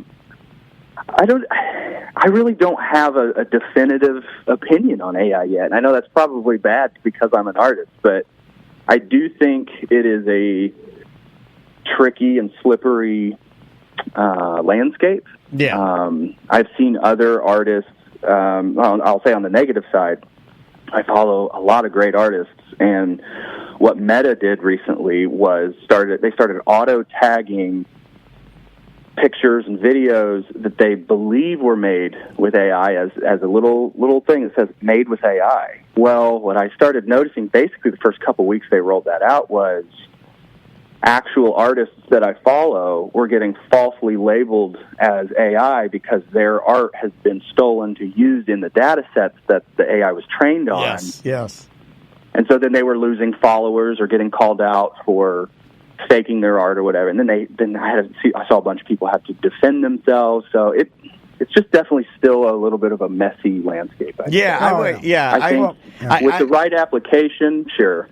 Yeah, I could see that too. And also, though, like I kind of think like if what I'm hearing from you sounds correct, to sum it up, it kind of sounds like if you're not using it now and you don't have a viable use for it, then why force it? You know, I mean, like you're not there yet. I mean, you'll get there, maybe not. You know, maybe it won't work for you. I just see these advertisements on TikTok where it's like, use AI to edit your videos for social media. And then I'm like, oh, your days are numbered, Melissa. But I don't know how to do it. I'm definitely just like, I'm just joking. I think it's one of those things where we have a little bit of time to worry, but it is coming down the pike. Because, you mentioned the AI edits for like vertical videos and socials or whatever. Sometimes they're just not. It's almost like the uncanny valley, where it's like it'll get 95% of the job done correctly, but that other little bit, it's like the cut was not right, or it's the never zoom right, wasn't right, or whatever. So you have to go in and still would fix it anyway. And at this point, it's like it's just faster for me to still do that. This is good to go back to what he was saying about the Foley and the sound effects. No, it's easier sometimes for me to make the stuff than it is because the AI made so many mistakes that I have to go back and fix it. Yeah. So to go back to what he was saying about sound effects, it's just like I'll just go punch the cat food and record it. Yeah. It's a lot easier. I'm good with a solid 79%. So that's 79% done. Put it out. I'm joking, Logan. If anybody wants to contact you or find your show or find any information about what you do, what's your contact? I mean, if anybody wants some work, I'd be happy to take a look at it. My email is logan@thespicyclub.com. And again, my personal podcast is called Broken Youth Club. It is a fairly heavier show. We talk a lot about, childhood trauma, and just heavier stuff where you might get in your feels a little bit. Yeah. So a little bit of a trigger warning. It's a little less arrows through the neck and a little more like my dad is horrible or something, it's way different, it's a little less camp with teenagers and more like these teenagers had a bad family. Yeah.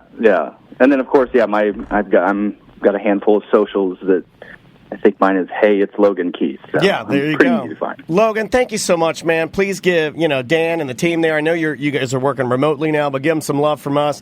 And pleasure having you on Weird Job, man. Thank you. Absolutely. Thanks, guys. All right, man. Thanks, Take Logan. care.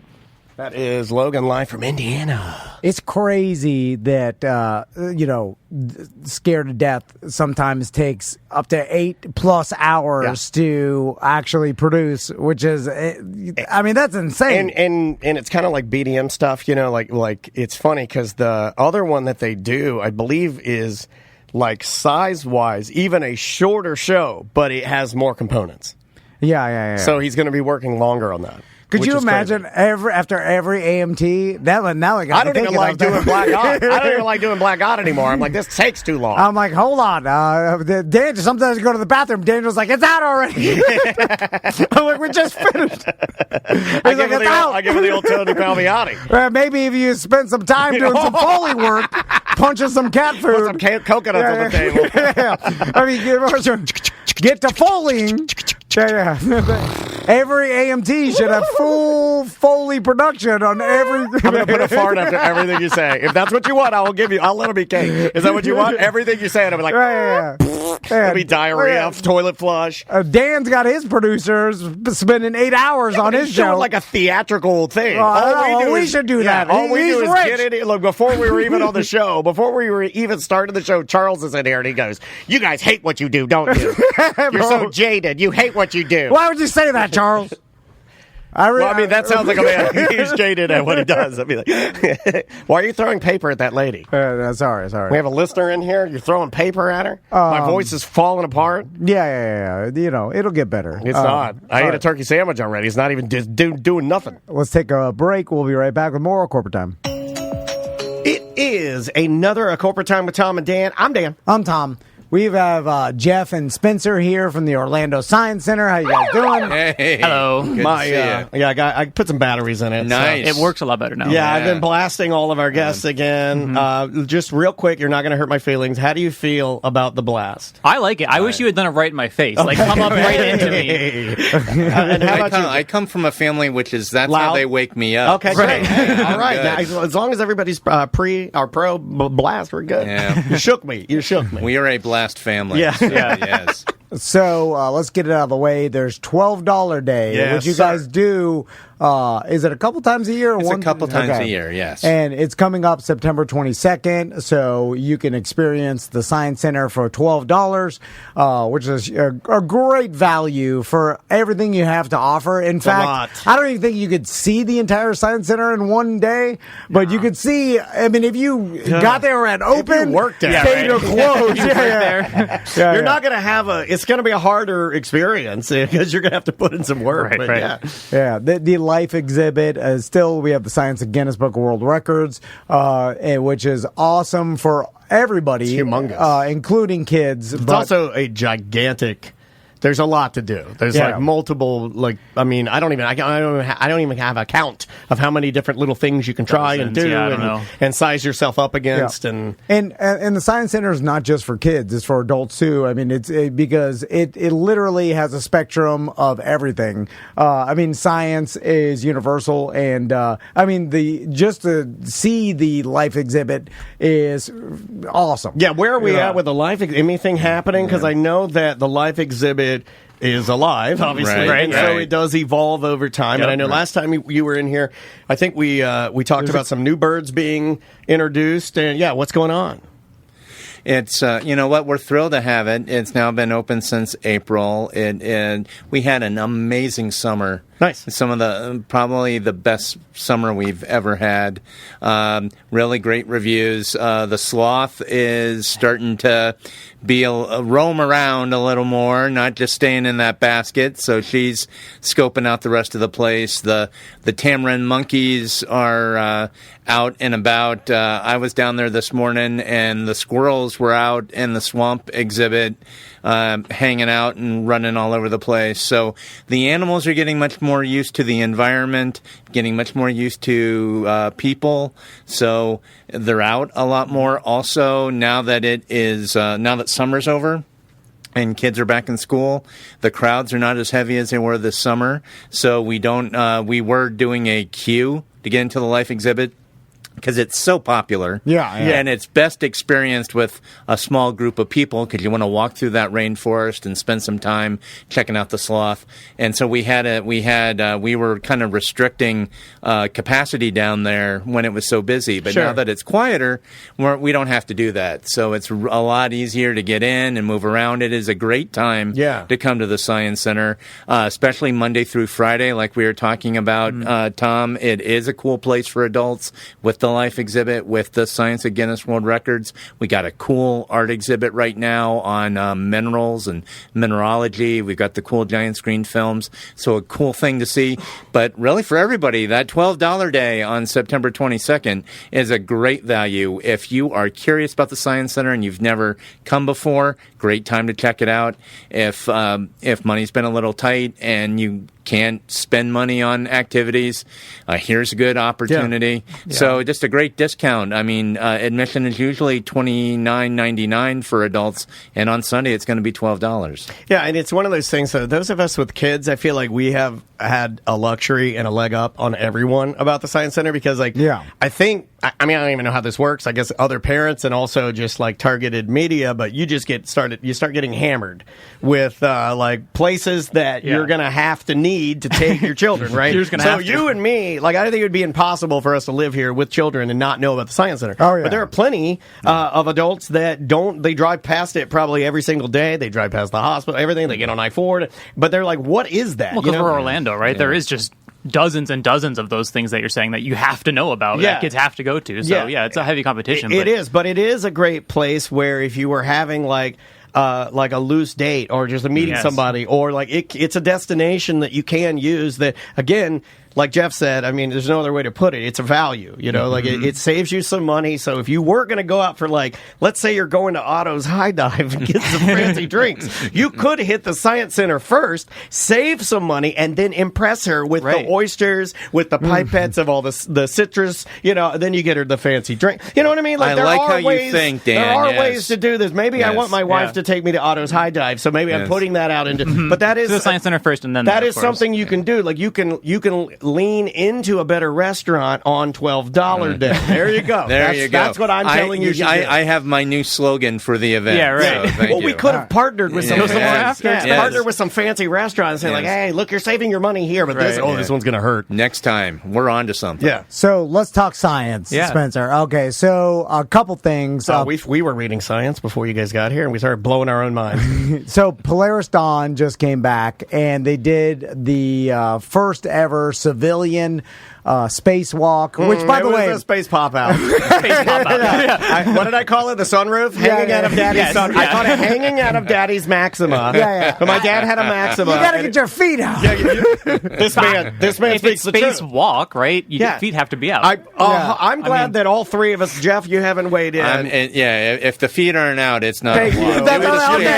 It is unanimous that was a hanging out the sunroof spring break. That was no space. It was a woohoo space. This guy's a billionaire. He knows marketing. Doesn't he know that to actually impress the world, you got to get your feet out? You're tethered. Honestly, go feet first. I would have been more impressed. Well, it also wins the bet, right? Spacewalk, feet out. Boom. We're done. We're done. Just take them out a little bit. Like hang on the sides, stick your feet out, and then get back in. Now, what happens? Why didn't they do that? We say that. Spencer? You see them come out, right? And then you just see them go, and then they're like, uh-oh. Oh, yeah. Well, too far. Well, then you bite down on the cyanide capsules. Do they have that in there?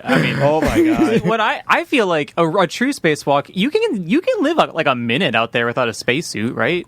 So I feel like eventually, it's going to hurt real bad, but eventually the civilians are going to get to that like thrill seeker where they're going to be the first ones to survive a minute in space without any breathing or whatever, Like, we're going to get to some extreme places. So this is a really not a step in the water, literally, because it didn't take any steps. What's up? I'm Steve-O, and this is outer space. Exactly. Like, oh my God, that's real life gonna happen. Give it 100 years, My blood is boiling. You should have just done the breast implant, Steve-O. You didn't need to do space. So, another detail of this Polaris Dawn mission, and obviously it was privatized, and this billionaire paid for it. They haven't released what he paid, but I imagine it's a lot of mystery surrounding all of it. It's just like, here's this guy, and he's doing this thing, and we don't know the number. And it makes sense. And by the way, there's going to be more of this because other billionaires are seeing this and be like, I want to be in space. And be like, I have a new yacht. What are you going to do? You got 2 yachts. You've got a hotel. Like, what are you going to do? Yeah. So you have to go to space. But you know what else we're going to get, which I like too? It's the inverse. We do get the rednecks that try to do the same thing, and they all die. Well, that'll come later when it's cheaper. No, we just had one. Remember the guy that tried to build a rocket? Yeah, we did just have a failed attempt at that. Yeah, he shot himself up. Kaboom! They're crazy. Yeah, they are. You're going to take a little more dollars than that guy had. I can do it on a budget. But another detail that I thought was interesting and also causes a lot more conspiracy theorists, naturally,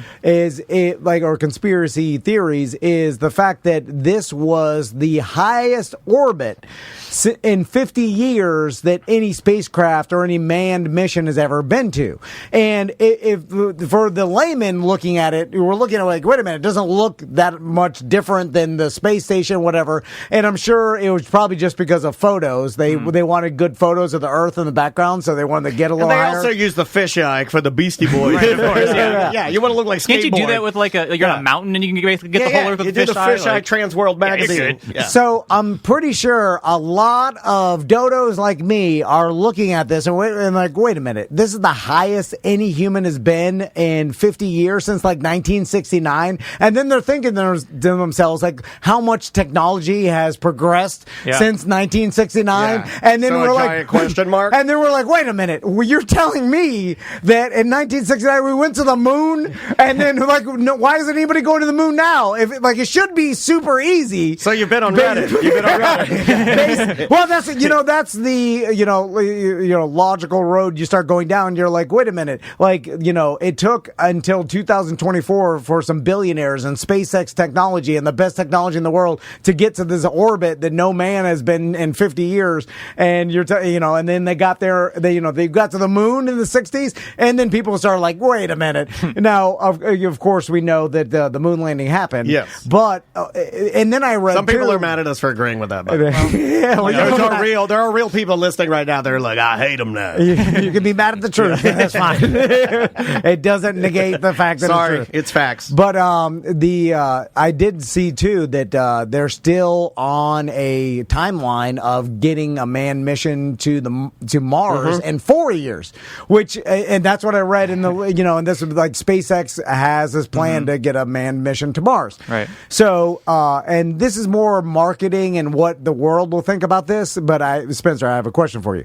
So I'm thinking if this does happen and we do have a SpaceX manned mission to Mars, by the way, they say in 2 years they're going to do unmanned mission, which is probably the test. All right, if we can send a robot, we can send a man. I do not think it's going to capture the world's attention as much as the moon landing did in 1969 because percentages of technology. Because we live in a world that is, I mean, we have the insane technology. We have and then also we're being distracted by a million things. Oh my God, we've thought of the same thing.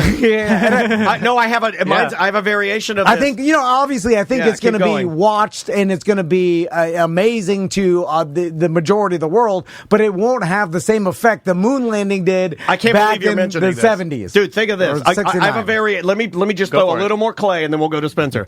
I've thought about this. Think about this. The moon landing looked like a space movie. We're surrounded by nothing but top-tier space movies. In our minds, we've already been to Mars. You see what I'm saying? We've been there. I could go to the Science Center and sit in that. What's the thing I sat in there with the Hubble ball? With the hologram? Yeah. Yes. That's awesome. I can do that. And, you see what I'm saying? I feel like... It's less impressive as it was. It is. Comparatively. Yeah, I mean, kids can play Starfield, and it kind of is like landing on Mars. You know what I mean? I think that is real. I've thought about this in terms of aliens. Actually, it's interesting that they haven't fully pictured the Mars landing, I've always just kind of assumed we'd have another lunar landing, right? Like that would be a huge deal. But you might be onto something, because I've considered it with aliens. Like the day that we prove aliens are real, 20, 30 years ago, that would have broken humanity. At this point, I feel like it'd be all the news for like 2 days. And then it'd be like, yeah, well, okay, there's aliens. Like, we're not going to do anything about it. We're ready for aliens because we had Diddy. Right. So, right? Like, we've seen it all, man. Exactly. We've thought of every single permutation of aliens that could happen. Like, and so it's just going to be one of those. Like, I've already thought about this, and so you're right. It's interesting. And so it will be interesting. Now, I'll be watching it, though, because I think it's super cool. I mean, everyone will be, right? But we're going to watch it with, like, the Olympics. Half excitement. The Olympics, right. I didn't really watch the Olympics this year. It was my first year. I didn't really pay attention to it. And I think it's the same thing. I'm sure a lot of people still did, but it's going to drip off. But right? it wasn't as too good. Much stuff. It was not as good as the creepy Putin at the Olympics. That was the creepiest Olympics. The best one. Yeah, when he was watching and he's leaning over saying weird, what is he doing? Is he killing people? And it's so insane, too, because for us to send a manned mission to Mars and have someone walk on the surface of Mars is so insane that we've progressed to this point. And it's Isaac Asimov, me as a young boy thinking, well, that'll never happen. Well,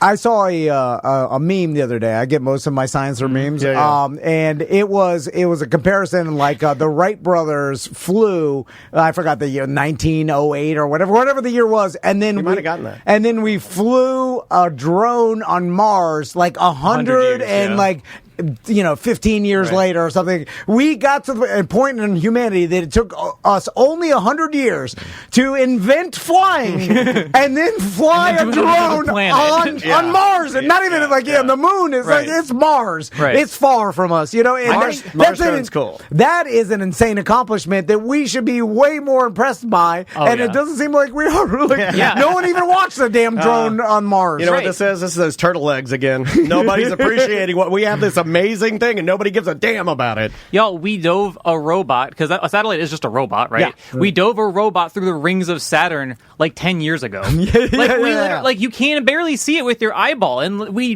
dug metal out of the ground and like melted it in just the perfect way that it launched to space and like went through the rings of Saturn. Yeah. I mean, and we don't even talk about that, right? So, that's a really interesting point. There's something about humans, though, that, like, a lot of people that I work with and that I talk to, they care so much more about human exploration than robotic exploration, which is the opposite of me. I love that robot stuff because we can go and learn more science than humans are ever going to be able to do. Like, we know about Saturn now because of that mission. Well, humans have limits. Right, exactly, We're squishy. We're flawed. Yeah, it's terrible. So I love the robot missions, but, people are intrinsically so into human-driven exploration, and so there is this new excitement that is going beyond Cassini, that satellite that no one talks about, right? So I think we're going to still see an increase in space exploration excitement, but it's not going to hit that lunar landing. Well, that goes back to why we're not going to the moon, and people saying like, okay, why aren't we going back there? They're mad. It should be easy. But it's like, but then the people that have the money and the science are like, why go there? There's nothing there. Yeah. Like, we know there's nothing there. Well, these are also people that have,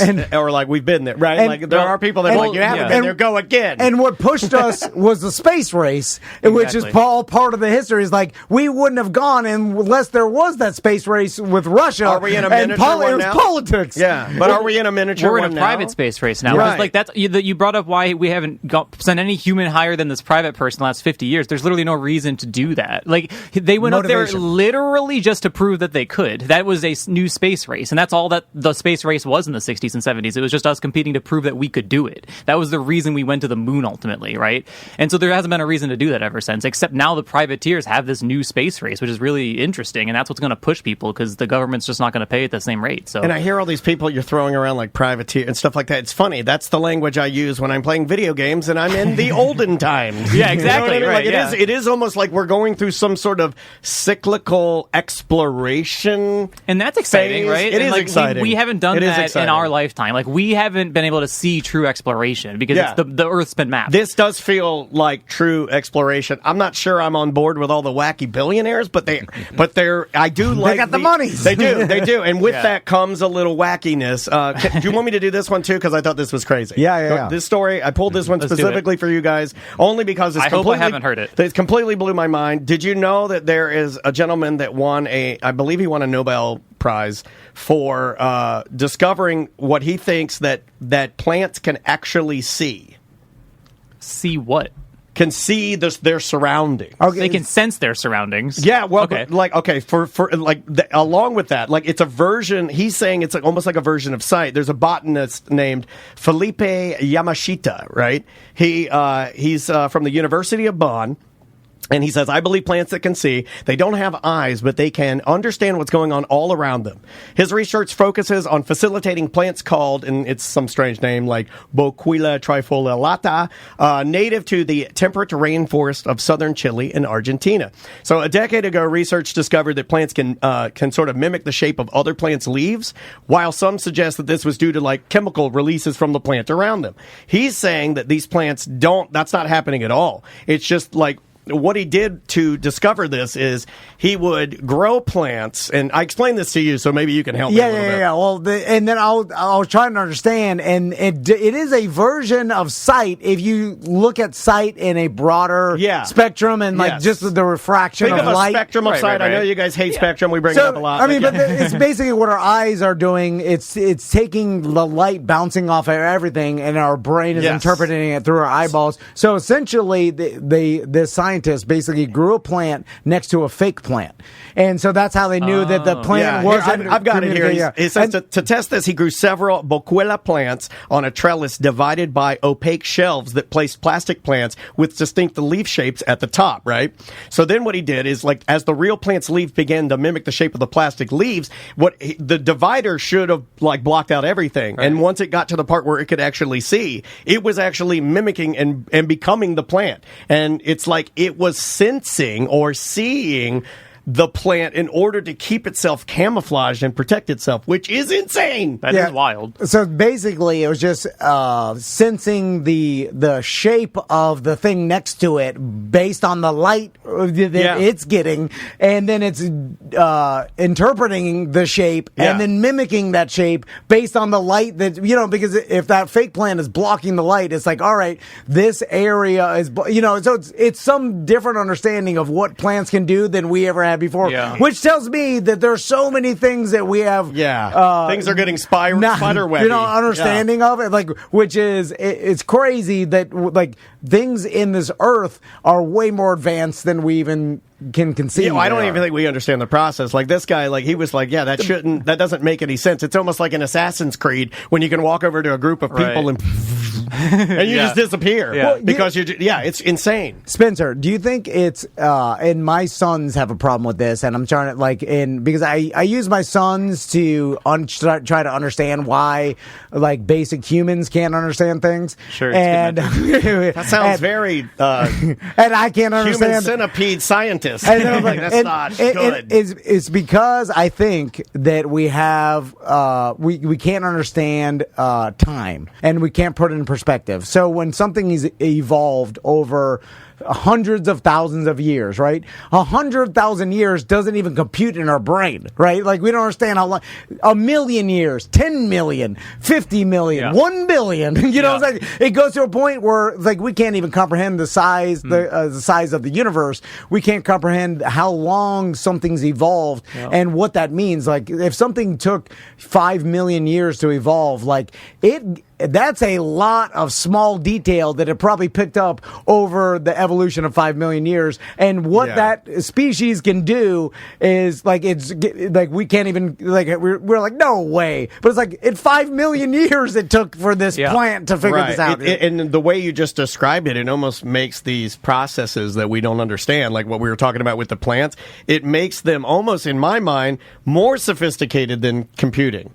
Or exactly the same. Right. Well, I think that's the big thing is whenever someone, because I love space more than anything, but like almost equally to space is quantum physics. I just never get to talk about it. The smallest stuff and the biggest stuff fascinates we'll let you me, talk right? about it. So we can't comprehend the really big stuff. We can't comprehend deep time, of course, and we think about that all the time. We also don't comprehend the small stuff at all. We can't comprehend like what consciousness is even a little bit, right? Like there's some quantum shenanigans going on in our brain that is beyond just electrons, guys. Like it's more than just electrons and neurons. There's some quantum entanglement, something going on that makes consciousn's real, right? And so how is that different from a cat or a monkey or a slug or a plant or a computer, right? There's these it's so complex the way these things work together that we just simply cannot fathom it. And so it's like deeply believable to me that there's you wouldn't call it consciousness in the same way that a human has it, but there's a plant-like sentience that can sense the world around it. We know that with the sun, and obviously it'll move towards the sun. It has that version of sight. It can see light, obviously. And so... yeah, it's really interesting stuff. I don't know. What do you think about consciousness? Because I saw some article that I clicked on and instead I had to pay $13.95 a month. And then I'll just make up what I think. Yeah, exactly. Like everyone else, like a responsible adult. I would like to remind you that $12 day cheaper than $13 consciousness, and you'll learn stuff. Yeah. That's the real value. It's $1 savings. Yeah, exactly. Put that in your pocket. What are the odds? And then so as we started moving to like the quantum computers and things like aren't they building a new one right now? Or? Super advanced AI and stuff. I'm like, it seems like a computer should be able to easily mimic what all human brains can do. It's like, I don't think what we're doing is that complicated. You've seen that meme. I don't think we're that special. You've seen the video of the scientist where they ask him, this has been going around like recently, and they ask him, he's an AI genius, some old man that looks like old, who's the guy that wrote The God Delusion? Richard Dawkins. Yeah, he looks just like Dawkins. He's one of those guys. I'm just trying to paint the picture for you. And then he's all there, and they're like, it's a British interview, and they're like, so what you're saying is that we will be the second most intelligent being on the planet. And he's like, oh yes, absolutely. And they're like, and so you're okay, and you're okay with that? He said, oh yes, absolutely. Will AI have a conscience? He's like, oh yes, it will have a consciousness. Well, it will be a form of consciousness, just like what we're saying with plants. But yeah, it's common. It's common. That was a long way of saying it's the self-reflection of consciousness that is so fascinating, because a computer is definitely in 5, 10, whatever years going to get to the point where it'll be as convincing as a human. It'll say it's conscious, right? But like, how are we ever going to be able to prove to ourselves and our hearts that thing is self-reflective? And we can kind of assume that you guys are self-reflective, because I'm pretty sure I am. I have a sense of self and I have a consciousness, and so I can assume other humans do.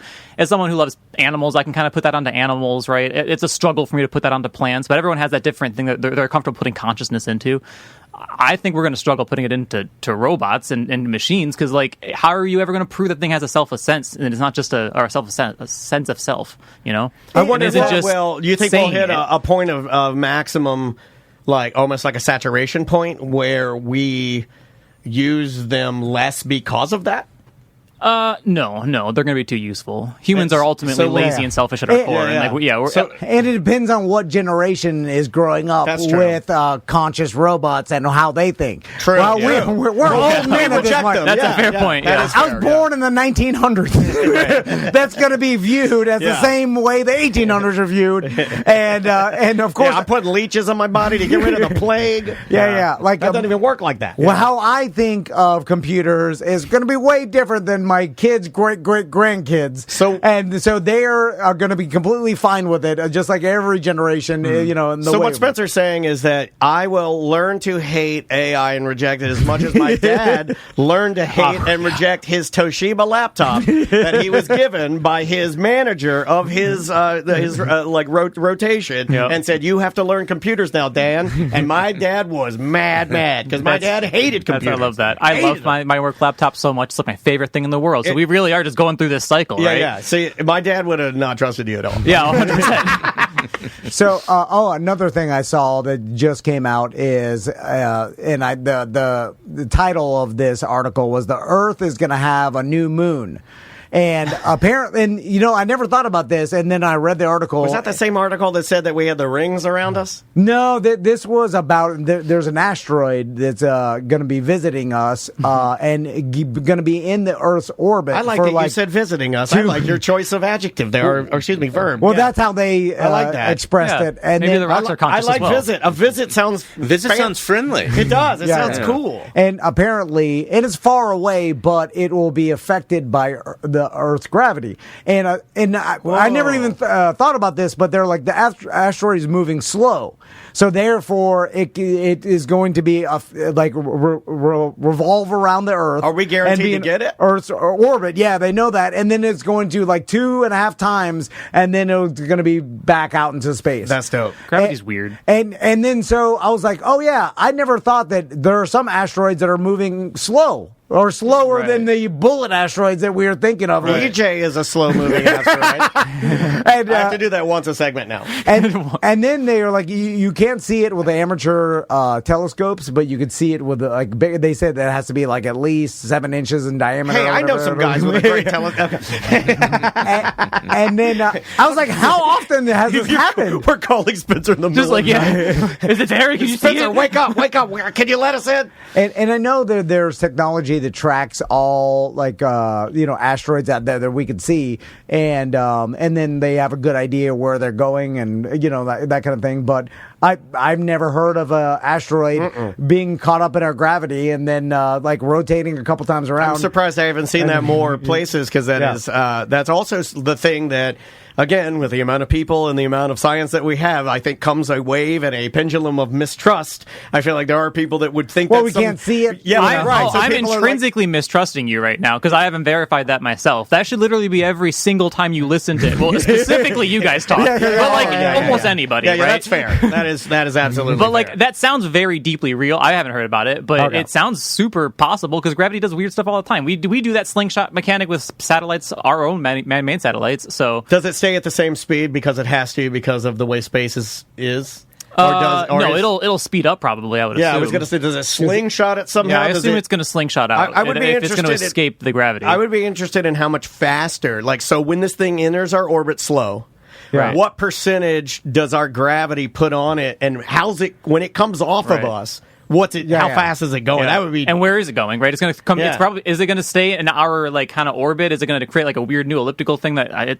There's all. What if we rocket it into something? Just because it would be cool if it went around and then just rocket it into our own moon, or rocket it into a Russia satellite. Yeah. When is this happening? What's the timeline? Well, they said this month. So we're okay. Interesting. It's exciting. We should have a party. It's called 2024 PTS. That's the name of the asteroid. Sounds like a Korean boy band. Really I love PTS. Yeah. They're great. Dynamite. Spencer, what gets you excited? With news stories, anything about space, or I'm sure the Mars, exploration and the manned mission is something new that the What's world next will be that we have to look forward to other than PTS? Yeah, that's that. Yeah, honestly, for me, I just like going deeper and deeper into space, and so I'm more in the James Webb satellite or telescopes and things like that right now, because you're learning deep time stuff, like true deep time, beginning of the universe time, and the formation of galaxies. And there's disagreements in the measurement of the distance of galaxies and how fast they're moving. We have different ways to get these numbers, and they don't agree right now with the new data in some ways. And so there's all kinds of fascinating stuff in that realm. I love it. I read that article about that there's now questioning what our understanding of dark matter is. A crisis in cosmology. Yeah. And then it's funny too, because I'm sure a lot of people are like me, where you're interested, or oh, what is that? And as you read it, you're I'm lost. What they're describing is above my intelligent level of understanding. Because we don't talk about the distant stuff, right? So we're so into our solar system when we're growing up and learning about space. We learn about those 8 planets. But there's all kinds of really awesome stuff that you don't learn about until you get into college level courses. And I feel like if we had that baseline of galaxies and deep time history, we'd be able to understand it a lot more. It's not anything too complicated. It's just we don't really cover it too much, right? So come to the Science Center and learn about it. Spencer, you have a deeper concept. I can't even help my 5th grade-year-old son on his math homework. Yeah. I have to look it up on Google. Yeah, I'm out on fractions. He told me something I didn't know. Did you know that you can put almost any math equation into Google and it'll use the new Google AI and the search engines that have been around for, probably 40 years now, and it'll scrape and it'll find a variation and or the exact problem and show you exactly via video how to do it. I didn't know that. Right. It's interesting because the AI in the last couple of years for math has been doing exactly that, which is trying to find copies of math instead of doing the math itself, which is fundamentally different, obviously. And so it's creating this like really weird thing with math where you can just like copy the wrong answer. It doesn't actually know, right? AI has got like that really bad failure rate right now because it's still learning in every field. But it's really cool because I love that like even iPhones you can do this now. If the new update, you can turn it on its side, you can type with your finger like an integral, a complex math thing, and it'll just do it using that AI technology, right? And so you don't have to go to Google; it's just on your phone, ready to go at all times. I know that's what I tell my sons. I'm like, you don't have to learn this; you'll have a phone. It makes it really interesting to like, what are you learning for? That was a harder thing to push back in the 90s. Now it's like a really hard thing to push. And I'll always push. To be clear, you are learning math to learn how to do math. Learning critical thinking and logic is the most important thing you can do as a human, and you have to do as a muscle. If you don't use it as a kid, you're not going to have it as an adult. Yeah. So that's what math is for. Yeah, it's not to know integrals when you're an adult. Yeah, taking on context clues, figuring out things, using the process, being a detective of sorts. Yeah, it's funny because like I look at it now, and my dad kind of pulled me aside early on in school, and I got a variation of that where it was kind of like you're playing a game, like you learn how the teacher teaches. And each teacher will have a different way of teaching, and it's almost like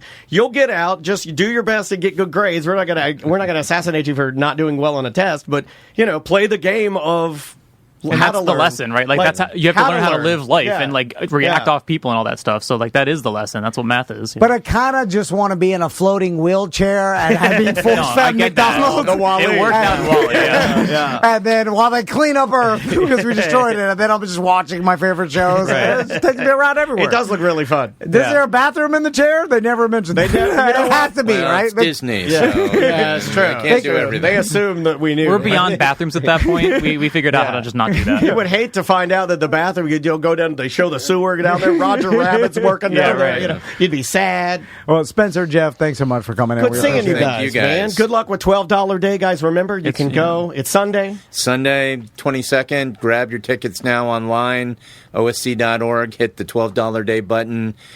Bring the whole family. Everybody gets in for $12 a piece. It's going to be a great day. Fairy Tale weekend, so we have all kinds of extra stuff happening. It's not even just a normal day, which is wild. Our $12 days are normally we put them on days where nothing's happening so that we can bring in people anyway, right? Sure. But we just didn't do that this time. We're literally just doing like two big things on the same day. Fairy Tale has the ballet is coming to do actual ballet performances. We have Nemours doing like a teddy bear check-in thing going on in Dr. Dare's lab. There's all kinds of really awesome Fairy Tale stuff. Nemours is doing this thing where the doctors and nurses are going to be here on Sunday, and if your kid brings in their teddy bear, they'll give the teddy bear a checkup. Yeah. And the whole point is so that kids can get more comfortable around the doctor, not be freaked out about having to go in for a checkup. I would not be good for that, and I'll hold my jokes. Yeah, fair enough. Yeah, yes. We'd have a lot of intensive bears. It's a good thing we're at the end of the podcast. That's really, really cool, man. That's like cool that they do that. I've never even heard of anything like that. So we got some Fairy Tale stuff. Really we got some ballet. Yeah. We've got give your stuffy a checkup. Mm-hmm. I love it. All for $12. And all the cool Science Center stuff that you love and enjoy. Yeah, we never even talk about the normal stuff. Yeah, it never even makes the list. There's so much normal stuff. Like Dino Digs. We just never talk about Dino Digs. Like, there are dinosaurs there, too, guys. Are the tubes still there? Yeah. We say we never talk about the tubes. I'm a grown-ass man. I would just sit there and put scarves in the tubes and blow them all Have you seen that planet simulator in Our Planet? That it's like a year-ish old now. And you can just like simulate anything in a universe. You can make black holes. Kids love this thing so much. And it's I love it. I'm going to have to do that. Before we leave, my sons asked me what a black hole was. Sure. And I'm for sure feeding them full of information, but I was excited to tell them. Well, you read a lot about that. I feel like you understand what black holes are. Yeah, I think he probably got this one right. And so he does consume a lot of science. A black hole forms once a star explodes, then implodes back into itself, and then creating that black hole. Yeah. Which is just a supermass of density that sucks in everything and light around it. But then they're like, oh, okay. And they're like, that's even hard for me to understand. Like, I'm trying, I kind of get it. And then they're like, is it a void? I think there's a cleaner way to think about black holes, which is like we forget that they're still physical objects. I like a clean black hole. Yeah, a nice clean black hole, right? Thank you, Spencer, for always bringing it back. Imagine a star has a lot of stuff in it. It's okay. Atom, billions or gajillions of atoms, just a whole lot of mass, right? That's what a star is. It's like a thing that's really massive. The reason it's a star, though, and it's on fire is because when things get close to each other, they don't like it, and they just like start freaking out. The little atoms get even faster, and they release a lot of energy, basically. And so, like over time, the star just stays in balance for billions of years because gravity's pulling all these things together, and the star's pushing it out. Eventually, they stop getting angry, they get tired, the atoms they stop pushing outwards, and they just all fall inwards, right? So what happens is all the mass of the star is no longer getting pushed outwards. It's falling inwards only. That's the only thing that's happening. And so it just has to keep falling and falling and falling into like an infinitely small spot, basically. So it's like a water weenie. It's exactly like that. Yeah. You know a water weenie? Like the thing that's a never-ending loop of water that you can buy at, you probably had them at one point in and as a kid, yeah. And you drop them and they fly everywhere. Yeah, you probably at one point had a water weenie in your gift shop at some point. I mean, in the 80s. Or, right. Back in the old, the Science Center. But yeah, that's sort of a black hole, right? It's just continuously going inside of itself because there's no other way. The atoms have, do they deteriorate or no? That's where the mystery comes in. What we don't understand, right, is like we don't understand once why they get past that point of like the singularity point, right, we don't understand what happens to the atoms. The physics breaks down at that point. So that's where it gets confusing and where you can't find a nice clean way to describe a black hole. It doesn't make any sense after that. But like to get to a black hole, it's just all the mass of a star in as small a point as possible because there's nothing else pushing those atoms back outwards. And we don't know if they ever end, right? Like do we have any evidence that after a while they'll stop? Yeah, we actually have proof. Yeah, Stephen Hawking proved that actually they do end. Okay. Black holes will evaporate over time. It's what does that guy know? Yeah. He thought a lot. I've always wanted to say that. You got one out. I've been waiting on that for like 20 years. Yeah. I heard what he likes. Mr. Chalk Fingers. Well, he got something named after him in physics called Hawking radiation, which is pretty cool. So it worked out for him. Basically, what's happening is this is nonsense. It's just I don't even know how to say this. Basically, atoms just appear out of nowhere just because they can in the quantum realm, but they can only exist for a very small amount of time before they just obliterate each other, and this is just happening all over the place. If it happens at the edge of a black hole, one of the atoms that just appeared out of nowhere falls into the black hole. The other one leaves, right? Because it's not at the edge of the event horizon. And so because matter cannot be created or destroyed, and matter is leaving, the mass of the black hole gets less. It lessens. And so through this weird virtual particle quantum shenanigans at the edge of a black holes are slowly losing energy through ways that we cannot visualize. But will they lose energy based on what they're doing in space and where they're at? Will they lose energy forever? Yes, because this is an intrinsic property of space-time itself, of the quantum foil that is creating reality. So it gets less strong, but the process is finite. Yeah, it'll go for an incomprehensibly, like, once the universe is done cooking... Because it can get like literally a nothing, but still be doing it'll be doing that forever, basically. Basically forever, technically finite, but... That's probably 10 to the 90 years. Like that is one of your greatest end of the show, Spencer, questions you've ever had. That was a good one, dude. That was a good one. So, and then when they... You freak some people out on I-4 right now. They're like, whoa! Yeah. That's the heat death of the universe is what that's called. It's a look it up. It's a lot. It's true existentialism, you know? Yeah. It could be we're in a simulation. Yeah, there you go. There's a whole thing. Anyway. So, Spencer, thanks for talking to us. Yeah. We appreciate it. So you can get a little dose of this, $12 day, Sunday. Go do it. Go hang out. And email us when you go and tell us what you thought. Go through the life exhibits, take some photos, and send it to us. I'd love to see where you end up inside the Science Center. All right, osc.org, and we will see you tomorrow. Welcome to A Corporate Time with Tom and Dan. I'm Tom. I am Dan. We are live on Twitch and also YouTube. We stream every single day, so if that's how you get your podcast, because podcasts are no longer podcasts, they're now TV shows, you can find us at Tom and Dan Live on both platforms. And now we are releasing daily videos, condensed and cut, so you just get the whole show. Yes. So if you just want the exact show that was released on podcasts and radio, you can get it on YouTube now. Yeah. Thanks to our buddy. Yeah, thanks to our buddy SJ. He's really been helping us out.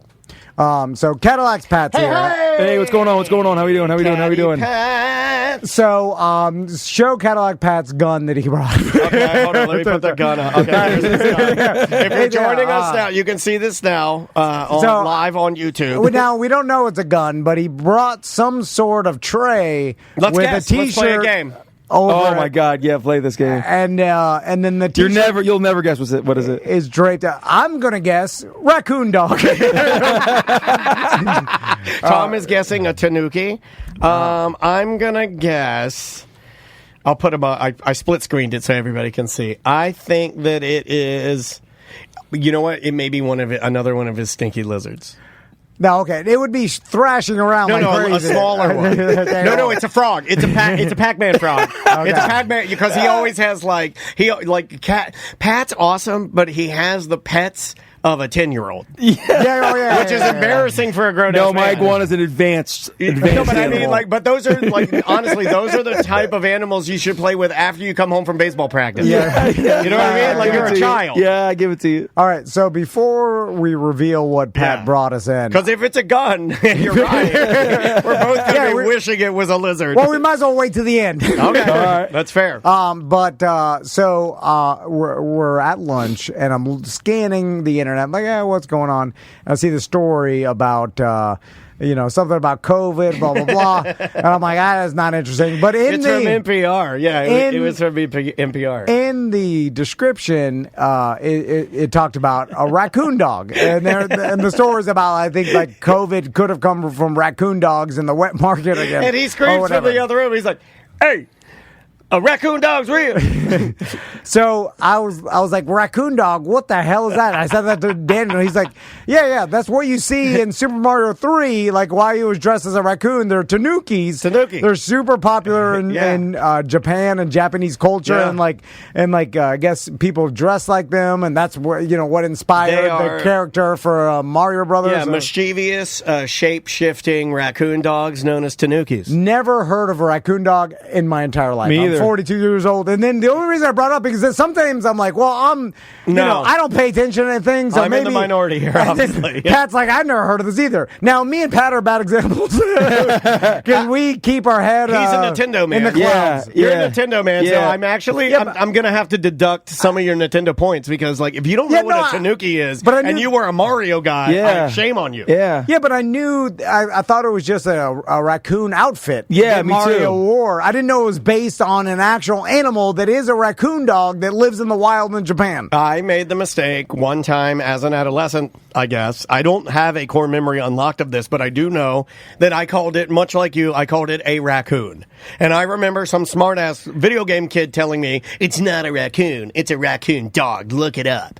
But you couldn't look it up because we didn't have the internet. You need Nintendo Power the book to look it up. That's probably where he got it. Now, apparently they're wild animals, and they're not really domesticated. I guess maybe there's some, but they're illegal in the United States. That's probably why we don't have any. We've never seen them. Because they're wild. But again, the news junkie can get us one. But he's gotten tanukis and blue chews. He could get us anything we want. Show us a picture of one. Let's see right it. Here. I got one up right here. It looks. It's more raccoon than dog to me. But yeah. That's the. See, if you look at him though, then you see the. It's kind of like a fox. Yeah. It's like a raccoon fox, really. And I guess it's in the canine family. I guess that's why it's a raccoon dog. And it's weird. I didn't know they existed. Yeah. And I'm surprised. You can wow your sons with. You could start playing Super Mario 3, and then you should set them up, and then have them go. Oh, I like the raccoon suit because it makes me fly and spin around, and you can be like, "That's not a raccoon; it's a raccoon dog," and blow their mind. And they have COVID. yeah, they started COVID. I heard it on NPR, and they're typically liberal, but they're not today. Yeah. Well, that is the story. The real is the labs. Yeah, it's the wet market. It kind of reminds me of a fox squirrel that you see over in that golf course that's on Curry Ford Road. You know what a fox squirrel is? Yeah, the giant looking weird. I never heard of that till 10 years ago. My pop-up had those in his yard growing up, and they're down in St. Cloud, at least, in the pine trees, but gigantic ass, black, big ass squirrels. black? Yeah. They're like dark red almost. They're right here at that golf course on Curry Ford. The community. They used to be the Arnold Palmer home. I'll think of it, but it's right here on Curry Ford. Okay. They have them in that golf course. We all grew up. Somebody in the chat room will for sure know the name. We all grew up with one or multiple. I had multiple, but also small town. You not so much small town. Did you grow up in a small town? Fort Lauderdale, bigger. Okay, I'll throw this out there. We all grew up with one or multiple ladies that had squirrels, right? Pet squirrels? Yes. No, I never did. That wasn't a big thing in Miami and Fort Lauderdale. Okay. Yeah. Chickens. That checks out. We're more of a chicken culture out here. I'm not going to tell you why, but you can guess. But yeah, DeLand, squirrel. We had multiple squirrel ladies. You'd have the domesticated right on the shoulder. Okay. You know, kind of like Twiggy, the water skiing squirrel, very similar. Yeah. No different. We knew. Jimmy's wife, Jim Colbert. Yeah. I believe really? Jim Colbert's beautiful wife had a squirrel. The rednecks like the squirrels. They do. Yeah. And then a different culture likes the chicken. Exactly. They should make a no fear shirt about it. So now It wouldn't work. Here's the weird part to me, though. There are lots of animals that are technically illegal to own. Yes. And that's never stopped Americans, right? No. Yeah. Like, speaking of the news junkie, he supposedly had piranhas that I saw in person. Yeah, maybe, maybe he still does. Yeah, we don't know. But we don't get in that man's The business. police went to the radio station or something. I got to ask him about that story. Anyway, I don't know if he can tell it. But, tigers and, What would you chimpanzees. What would you want? That are far more dangerous. Oh, yeah. Like a chimpanzee or a tiger, they get out. I mean, they could kill someone. Piranhas don't get out. Yeah, but thankfully the people that are rich enough to own those animals don't care when they get out. They're just like, put them down. I'm surprised Yeah. no one got their hands on a raccoon dog. Yeah. Especially in the 90s with Okay. the popularity of Mario. Oh, my God, Can I pull back your Weird. naive? Because no one knew that was a thing. Can I pull I need to pull as my grandma would say, someone covered you have the wool over your eyes, sir. I bet you there are, I'm going to say hundreds of tanukis in the United States. Because what this show, Chimp Crazy, is teaching me is that exactly what you said about like, Americans are never stop. If they want an exotic animal, they get it. This show basically proves that. They're just like, nah, they're out there. Nobody just talks about it. I guarantee you there's tanukis. Guaranteed. I bet you there's one in Orlando. I bet we can find one. Probably in Central Florida for sure. Yeah, I guarantee, because Central Florida, we got crazy rednecks. Yeah, big land and you're probably right, but I've heard of other exotic animals throughout my life and never even knew raccoon dogs existed. Same. So you'd think if someone did, if there was like handfuls of people that have it, like someone would have talked about it. There would have been some breeder that's like, this breeder's breeding raccoon dogs for sale, and then we're like, what? Like, we've been in the media industry for 20 years. I've never heard of like raccoon dog breeders. No. I've never, it just stayed out of our culture for whatever reason. Maybe they're not good pets. Like, they're wild. Like Dan said. But you can domesticate a raccoon. I've seen that. My dad's friend had a pet raccoon that used to play. Well, that's way cooler than squirrels. I've known two people that had a pet raccoon over the years. So wait a minute, Florida. You guys had no people that had squirrels, but you had multiple people that had raccoons? Mine is in Central Florida. Mine are in Orlando that I knew. That's crazy. Raccoons are closer to chickens than they are squirrels. Okay, I'm picking up the math now. It's their burglar-like eyes. Well, they South Florida loves burglars. Yeah, and they're like, this animal's dressed like a burglar. We like it. Anyway. All right, Pat. So first, let's talk about the cruise. Sorry. I put the gun on the camera. Okay, We'll get to the gun. Yeah, we'll get to the gun. We're just still pointing at people. I thought he might have swiveled it to me because I insulted him a few times. It stays over there. I don't want to move it. All right. You killed the big one first. You're easily... this is a smart man. Yeah. I may put up a struggle. He could easily overpower. Oh, my God. Daniel's bad hips. I take him Are you going to leave the Twitch cameras on while you have your way with me on camera? I want the evidence for myself. That's always the worst part. I have to unplug these cameras because whoever kills you is going to have their way with me sexually live on camera. And then some of our Twitch followers will turn it off. The others will let us see what they'll see where it goes. Like, I'll just go audio only.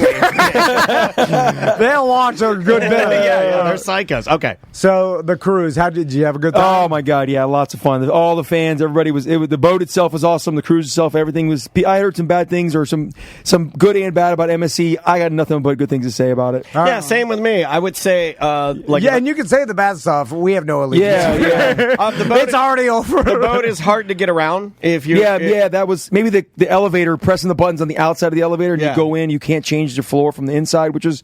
I mean, because I got on the wrong elevator like 3 or 4 times. Yeah, it's bad for dumb people. But I will tell you, with the no hassle getting any sort of alcohol and people winning the loose slots, like that makes up for it. Yeah, they did make a lot of friends because there were some people that were unhappy at dinner, and then I saw them later after they won $1,000. They're like, I don't care about food. Why were they unhappy at dinner? They didn't like the food. I've been on multiple cruises I've been on 4 different cruise lines, and I've heard different people say bad things. I'm like, it's a freaking cruise ship. They're serving 1,000 people in an hour. What do you think you're getting? What do you think you're getting? But it's almost like, because it's good and bad, and this is my new one lately, I'm like, it's almost like we're all different humans. Yeah. Yeah, it's just the way it's going to be. I'm an easygoing guy, and I know what I'm getting into, so it's like, the food is all good, and it's like, yes, it's not going to be a 5-star course, but it's better than McDonald's. Yeah. Listen, I actually would have preferred McDonald's. When you start off with cruise, my expectations are lower. Yeah. If you tell me like all inclusive, expectations lowered. Yeah. If you tell me the fanciest, most expensive place that I could possibly imagine, high expectations. Yeah. It's easy. You say buffet, it's one thing. If you say a la carte, I know what that's going to cost. Yeah, if it's a flat rate for all I could eat and all I could drink. Like 6,000 people in a floating city. Yeah, there's a color like golden and a explanation like corral in what I'm about to experience. Are they still open? Yeah, there's one right by me. I've been wanting to go. Don't tell people that. I've been wanting to go just to skating rink. I just want to. I've been skating in the last couple of years. It's really fun too. Wait, you go skating and then go to Golden Corral? I want to go just because I have not been to Golden Corral in like 25 years. Do you want to do a Golden Corral go-to show? Let's go. Do a Cadillac Pad Golden Corral meetup. If your restaurant's called the Silver Trough, I'm like, all right, I got to know what I'm stepping into. Anyway, so anything extraordinary? Yeah, did you meet any significant? I saw any ladies. You know what? I saw Pat. Okay, let's explain. Pat, I don't want to make this uncomfortable for you, but I'm just going to go ahead and talk about it. Okay, please. Yeah. I saw Pat talking to some ladies at the bar in the adult only section. Oh, okay. It was after we finished, I believe, our podcast or the karaoke something. When we walked out of there, yes, we were all together. I went with my family, but you must have stayed in that area that had like the sexy pool looking thing. My sons were like down, hanging out with my Miami friends' kids. kids. Say they were down 500, going back to the room. And so Chris was like, "Hey, we're in the adult section. We're all hanging out." I go there. Pat's there, holding court at the bar. Yeah. And there are 2 really good-looking ladies sitting at the bar. They looked like they were maybe on some friends cruise or whatever. They didn't have any men with them. It didn't look like their husbands were around. Looked like they were like on a friend's girl trip. No, but did he have all of his magic tricks? Oh yeah, that makes me uncomfortable. It makes me uncomfortable because it's like there are hot ladies there, and then up strolls the magician with like top hat with rabbit inside of it, with wand, with cape. I'm like, oh god, he's gonna do all of his tricks. I got to get my life together. Now here's the thing. Pat is a workout man, so that gives him an advantage. He is a swole dude. Yeah, he's a good-looking dude. Like, what can you bench, Pat? 315. 315. That's a lot. Something like that. Yeah. And you've been working out for 30 years. 30 years. Long hair. I'll be your Khaleesi. Come on now. So it's not like, he has no chance whatsoever, right? No. Like all he's a funny person and a good person and an attractive person. The only way he could strike out, I mean, these girls were wasted. I could tell. Okay. Like, they're wasted. They're on a cruise. They expect to hook up with some random stranger, some random dudes, And especially a muscle man. Pat's been working out for 30 years. Yeah. All he can do is ruin it with his words, which I believe I witnessed firsthand. Is this an Atlanta Falcons 28-3 scenario? When did it go sour? So it went sour right when I walked up. Where did you tuck in to watch it? Did you kind of tuck in so you could see, or was it right there apparent? No. It happened, which is the worst move. Right when I walked up to the bar to get a drink, I was like, I need a drink. And then Pat sees me and he's like, oh, hey, this is the guy I was talking about. He's the Tom from the podcast. No. And then I can see these girls don't care about talk radio. He's a talk radio show host that I was talking about. So immediately, hey guys, look, old entertainment. Yeah. So immediately he goes to that. He starts telling them about who knows, drunk in the bear. This. Oh my God, you must have been so uncomfortable. I could tell he hated it. I could tell. Why didn't you pull? I'm the guy you would have. I wish you were around. I was there. I took a left, not a right. Oh, I got it. But see, Pat, there's I believe that, and listen, I'm the wrong person to take any advice from because I've had the same. I've been with the same girl my entire life. I have no experience. I like that you called her a girl. I have no experience with, I was supposed to say macking. But that's how old I am. I think this is macking. That guy's a straight mac. Macking with these chicks. Yo, son. Yeah. You're a mac. By the way, that's fat. My sons laughed that me and Crystal said chicks one time. They're like, chicks? What the hell is that? What do they call really? Girls? They just say girls? Yeah, they don't know the slang. Babes? What about babes? Girls. No, first they're young, but second, Betties? Chicks is a 90s outdated. Yeah, but let's groovy. Let's go find Yeah, baby. You're Austin Powers all of a sudden. Anyway, but I don't think that like hot girls on a cruise are looking necessarily for the goofy, fun-loving. They want it hard. yeah. They want more of the they kind want of the hard freak to get off. They want a freak off, is what they want. They want 1,000 bottles of baby oil. Yeah. Maybe they're looking for like the D head that doesn't care so much, that is not trying to entertain. They want I don't know, rampage. Yeah. I'm just saying that after you started going goofy and started talking about the talk radio. Hey, guys, and then my favorite talk radio host. Want to see a magic trick? Hey, look, it's Cruising for Dummies book. And then that got you. Did you have your Cruising for Dummies? I did. Yeah. Then you're pulling out of like Carrot Top out of your McDonald's backpack. And that's too much. It's too much. Did you show him the fries wallet? Yeah. It was probably hanging off the side of the backpack. Yeah. He has a wallet that goes with his Happy Meal backpack that is fries. So anyway, I don't know if you feel or you felt that girls lose interest. Did they walk away? What happened? I walked away. I got out of there too. You embarrassed yourself. I was like, I was going nowhere, so I'm out of there. Yeah. That's terrible. So you didn't hook up with any ladies? No. This boat also again wasn't like a party boat. There's in it, a lot of cruises. There's not a significant amount of single women, and I'm not really there for that. So my mind isn't really on that. Like you drink and then you're hanging out with friends and you're in a casino and then you're in a nightclub and before you know it you're in your room sleeping. You know what I mean? Like you don't. How is your mind not on that? I mean it's just not. Like me and Daniel. I've only been on one cruise single. We're looking at all of our listeners and our minds like, I wonder if I could bang them. Yeah. Any one of them. There could be a listener. Every one of them. There could be a listener kissing her husband on the beach, and I'm looking at them kissing, and I'm like, I could kiss her too. And you at least fantasize. Yeah, I do fantasize. Oh, you're like, I wish I was kissing all of her. them. Yeah. Sometimes I'll sit there with my sunglasses on and I'll actually pretend that I'm kissing them. Sometimes I'll start making out with my hand and pretend that I'm making out with a listener in front of them. Yeah. So no girls, but and did you make any other friends? Yeah. I mean, I had like I met like a Dominican guy. He was like my buddy on the cruise at night. I find him at the casino at the same spot every night, and he and I would kind of roam around. And he was that suave guy that was like no joking around, too good looking. All he was doing is trying to eyeball girls the whole time. So you and a creepo Dominican, best friends, wandered around. Yeah, late and at night. You got your magic tricks. Wait, on ladies' night you said? No, late at night. We found there was a solo cruisers event. It didn't say singles. It was like they didn't have a singles night. Some boats have single person night. Solo cruisers. I'm like, yo, we're going to this. So me and this guy, we walk over to there. There was like 5 Indian guys. It said solo cruisers event. There was 5 Indian guys talking. Yeah.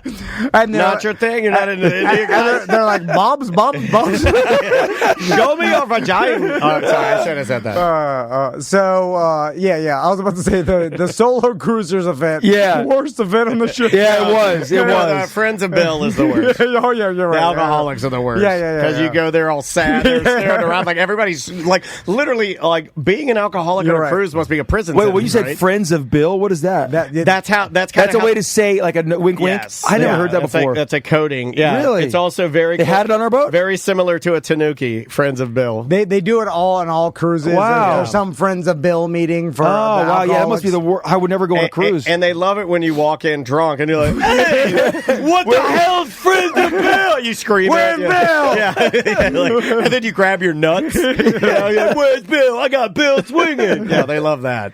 So, but all in all, I had a good time. Yeah, the only thing I will say, if you got to make me pick something small, is the freaking island. Their island was so big. Like, there's 6,000 people, but you're like a crappier tiny island. It was, I mean, I went straight to your event, and it was also a mile walk, because I walked. Did you guys take the shuttle, or did you walk? I took a shuttle there, and then I walked back. I did both. It was a mile. I swear it was a mile. Yeah. It looked small from the ship. Yeah, it's curvy. Yeah. I'm like, this is a small little island.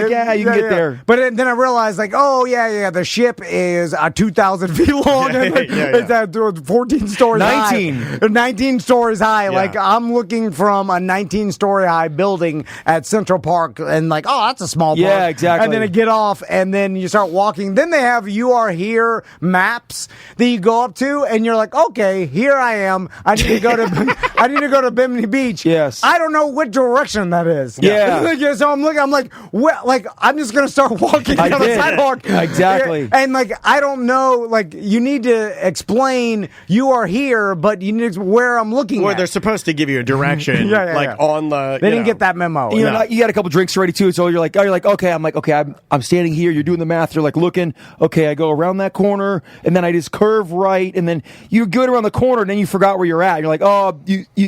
Where's Bimini Beach? And you've gone there because there was a bridge. You had to go to the right. I went to the left on accident for a good amount of ways. You had to double back.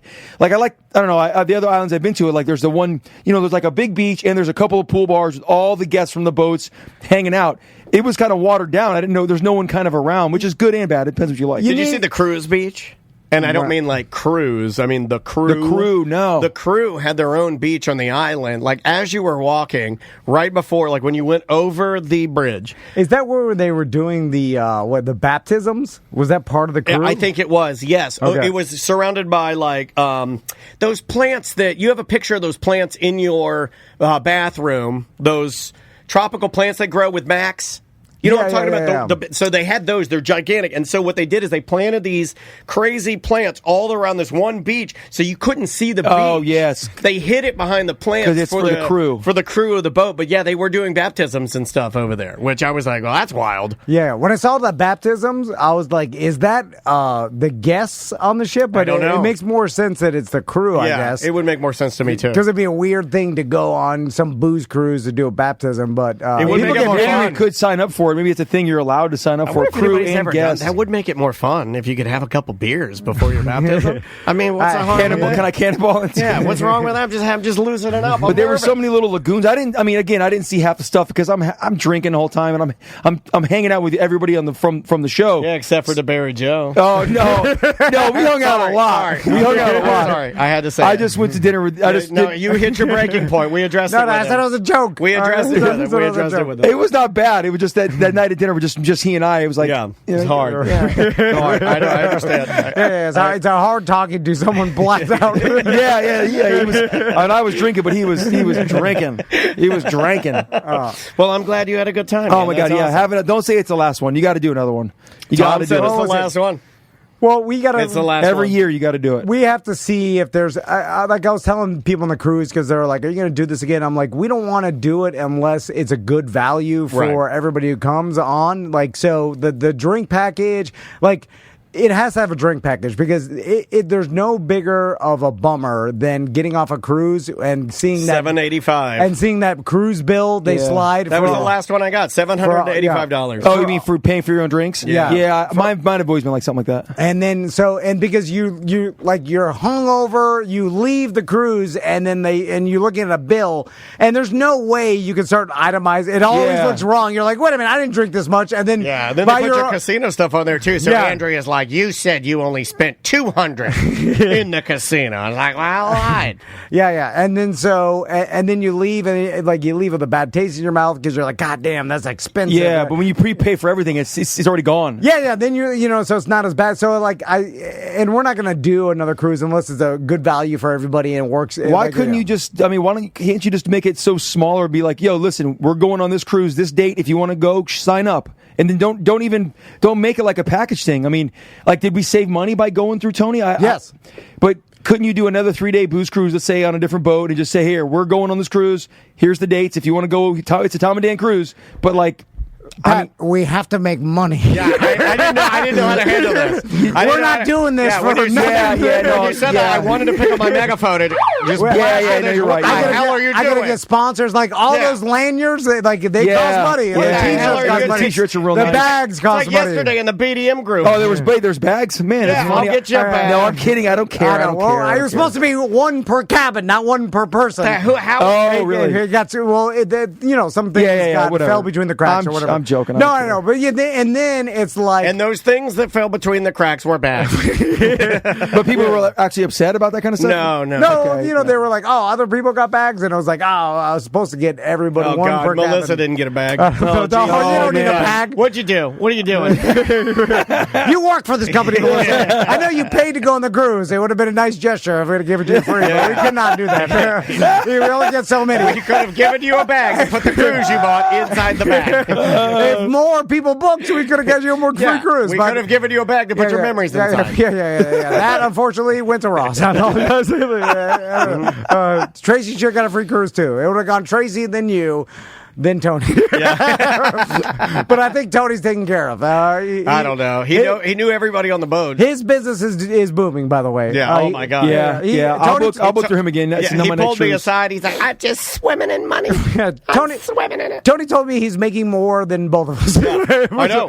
Which I'm like, what? Yeah, he's crushing it. And all you're doing is cruise and get drunk. Yeah. And I want to do that. And that day he was like, I'm supposed to be on another boat, but I just can't do it. Does he set up just like groups? Yeah, and then he goes with the groups every time. Yeah. Well, not every time. Sometimes he does. Sometimes he doesn't. But for the be like the liaison. For the most part he does. Wow. But I need to get into that. I couldn't do that. If I were cruising with groups, couldn't do it, dude. I'd be cheating on my wife so bad. I do love cruising, but it does. You need like a break. A break. Like I could go every 2 months. Oof. I could. I think I knew 2 months. I did 3 in 1 year once. Cruising is like camping for me. Yeah. I need once a year. I need I'll make a bold statement. Camping is easier for me. It is. Camping is easier for me. Well, for us because we're hosting. I went way too hard on this cruise. I went sideways on this boat. Anyway, all right. So we're gonna see what's in the. Because we didn't get to our voicemails. We didn't get to our emails. I got some of that stuff too. Well, I'm gonna guess this is some sort of '90s memorabilia. Okay, you might be right. Right. I mean, that's what he always brings. I'm just going off of 90s or like you said, pet related. But I think it's more 90s.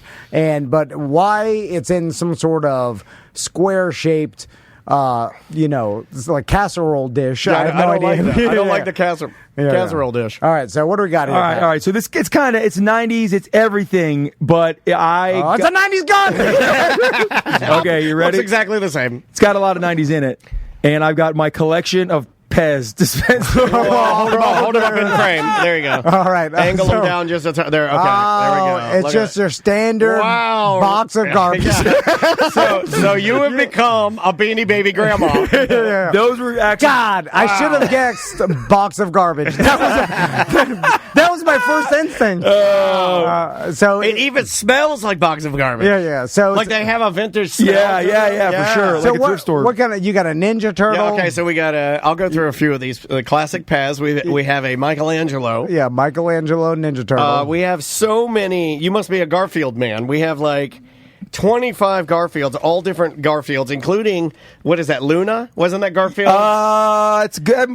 Wait, what's Normal? What was the gray cat that was Garfield's? That's a different generation than me. No, I thought they had them later.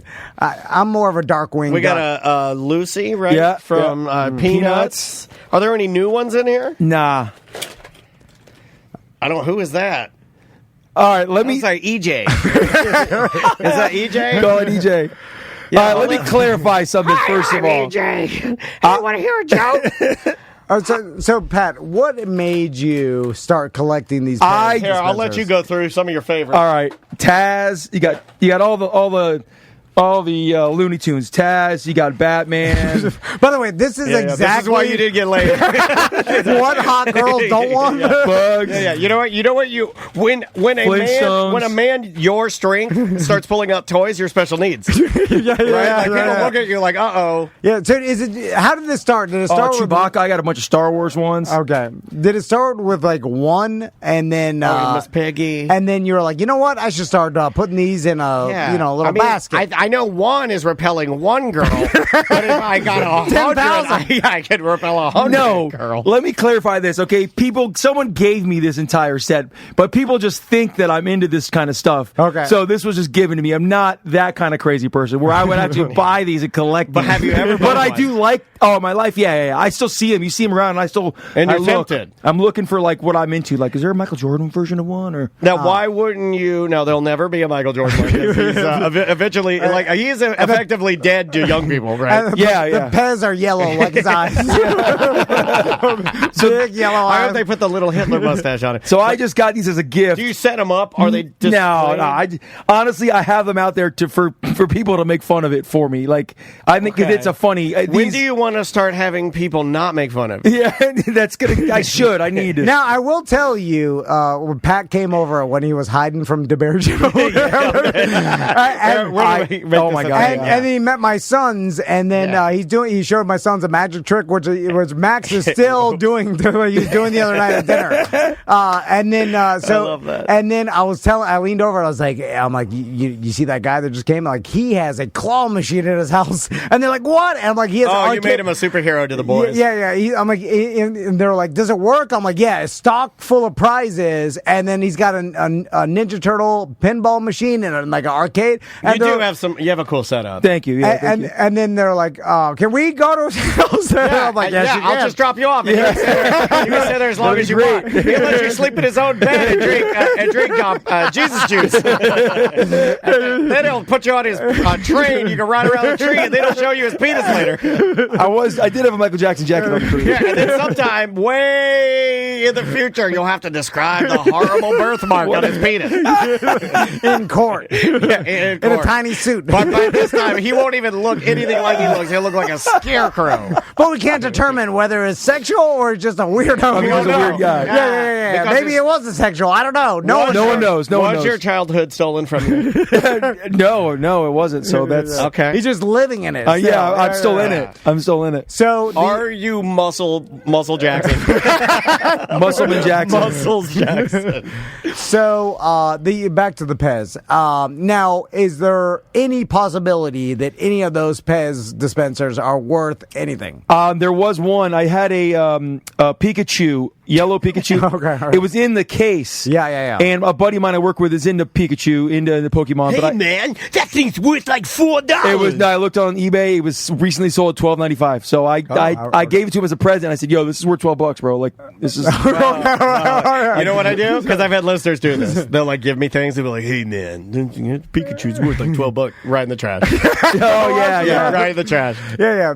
Okay, so and that one was given to you, and you found. It was all in the same. Yeah, I got this from a family member, and she just goes, "Yo, I got something you're gonna love," because she knows she's been at my house, and my aunt. I got something you're gonna love. She gives me this thing. I'm like, "Oh, it's gonna be cool," and I'm like, "Thanks," and I'm like, I'm trying. I parcel them out. Anybody I know that's like into. If I randomly find somebody that's into Garfield, they get a couple of Garfield when I see them. Have you ever thought about going to maybe right outside of Seth Petrozelli's dojo right after the kids' classes let out, and you can hand them out? Hand every person coming out of there, hand them. No, so up to his new house and put him on his... It wouldn't be weird at all. I want to talk about hiding treasures on the cruise. Oh my God, yeah, that was good. Here's something I was supposed to reveal earlier, but if you don't mind, will you give a secret clue at the end of the show, just on video? It would be just for YouTube. Okay. Would you mind giving us a clue that if people go to our YouTube channel and then they like and subscribe, at the end of the video, you'll get a special clue of where one of Pat's treasures may be? What, one of that's already hidden? Yeah. No. God damn it. No. Those are there until someone finds it. Just say yes for the promotion. You send out the promotion, subscribe. I've never seen a man take his treasures more seriously. I mean, it's straight. They're going to be disappointed when they find out. That's true. There's no way you're going to be jumping for joy. Somebody in the chat room, their kid found the treasure. Oh, one of them, nice. On the ship? Yeah. Now explain to the audience what you were doing on the ship, because you were hiding them real time and then putting it out there. Yeah. Where the treasures were. Yeah, I was taking a couple of dollars, and I have my own personal stickers, like Cadillac Pat stickers. I wrote a little note and I taped it up, and I was putting it in the room where we're doing the broadcast, the live podcast, and I was sending it in the group chat, and people were getting up and like running for it. I felt so cool. People were doing that like right then and there. I thought it was going to last. Attention to our performance we're doing. Yeah, I know.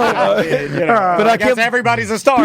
People are on the chat. This is another thing hot girls aren't impressed with. When you're telling you're hiding little dollar stickers around. I hit $1 in the Bordeaux dining room and doing a hunt for it. For drunk landscapers to run around and find.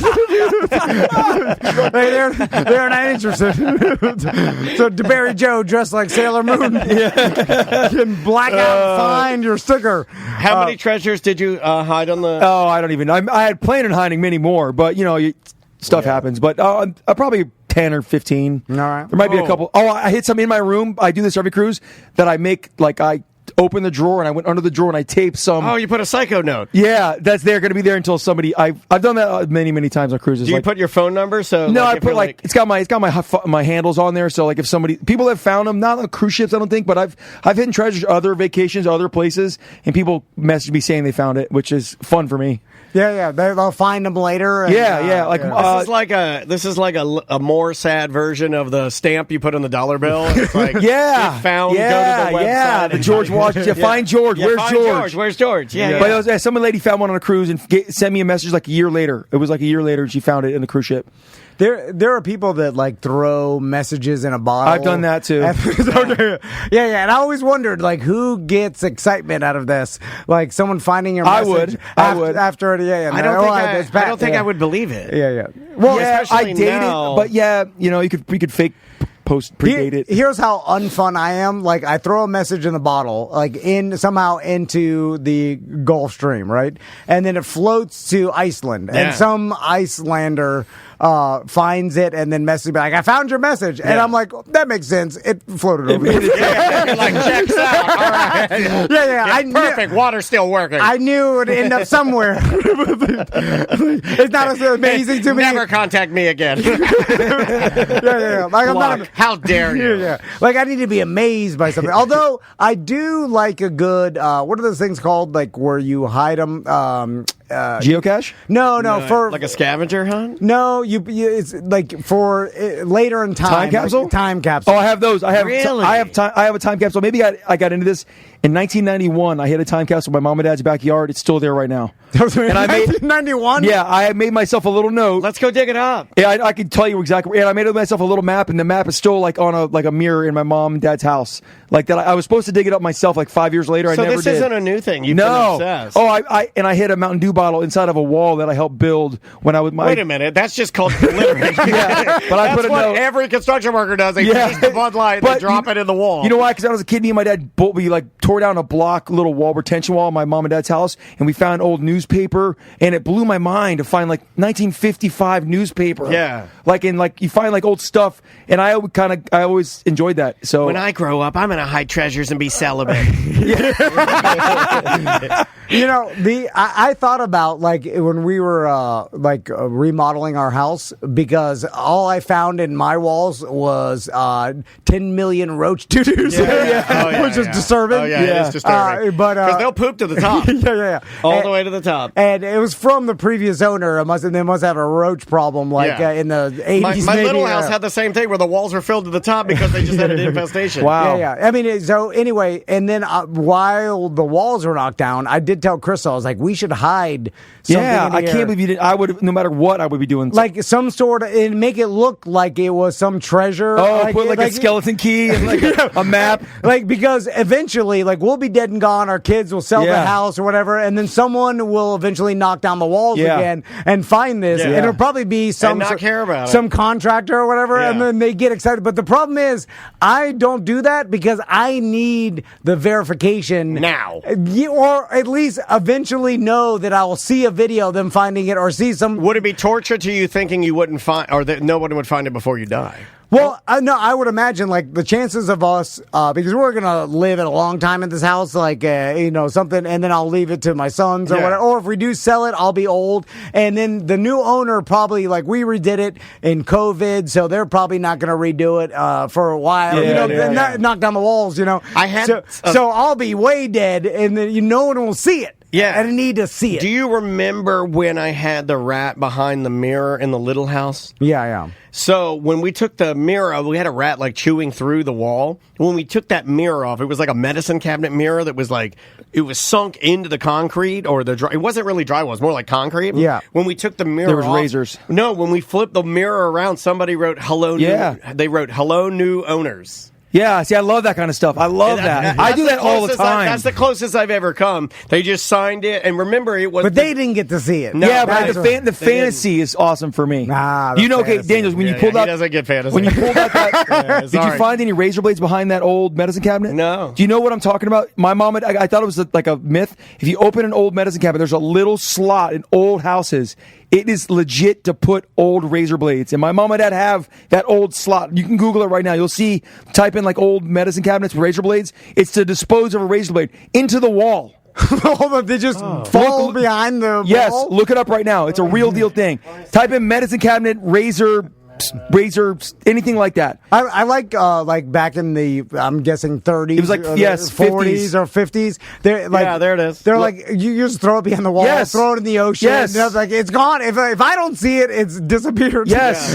Not that it's just old razor blades piling up. Look at that. My mom and dad have that. YouTube.com/Tom and Dan Live. You can see it. Yeah, it's there's a little slot where the razor blade would go. Just go into the wall. You just go into the wall. I guess they're thinking, well, it would take a long time for I know, but piles of razor blades to But if think about it. For me, I use when I do shave, I use a safety razor, which is the one that you actually use razor blades and you tighten down the top. Yeah. And when you do that, when you buy a pack of razors, you put the razor exposed, the dull razor into it. You put it right back in. But that's modern. But it's also super sketchy to put it right back in. Then at the end, you take a whole pack of just where you've cut yourself, whatever, and you just throw it away. But does it have I bought razors before? You slip out the new one, and then it has the disposed part. It's in the plastic, so you can't get it back out. No, you cannot. But I think if you worked hard enough, or if somebody messed with it. But but that's meant. It's meant for you not to mess with it because that's the old ones. Yeah, that may be the only example I've ever seen of something in your house that's made to litter in your own house. Yeah, I know. Just put it outside into your backyard or whatever. You're just putting it into your wall. I thought it was so strange. That is funny. That is strange. I'm on Snopes, and they're saying, and then, here's a picture. Oh, my God, they did our dirty work for us. Here's a picture of behind the wall. Oh my gosh! You see, but you think eventually, say that somebody really shaved a lot, that it would pile up enough to look at all when you redo someone's bathroom, whoever the demolition crew is oh my God, there's a pile of blades. Yeah, that's crazy. You know what? That's the best thing you've ever brought to the Thank you. That was damn good. Thank you. So I'll take that. Pat, where can people find you? Find me at the Brass Tap every Wednesday, Thursday, Friday, Saturday nights. I'm always there unless I'm on a cruise with Tom and Dan. Hey, we're so glad that you came. Thank you. I had a really good fun. time. And anytime you need a safe space from DeBerry Joe, I really do appreciate it. We're their guys. Okay. All right. We will see you on Monday. See you.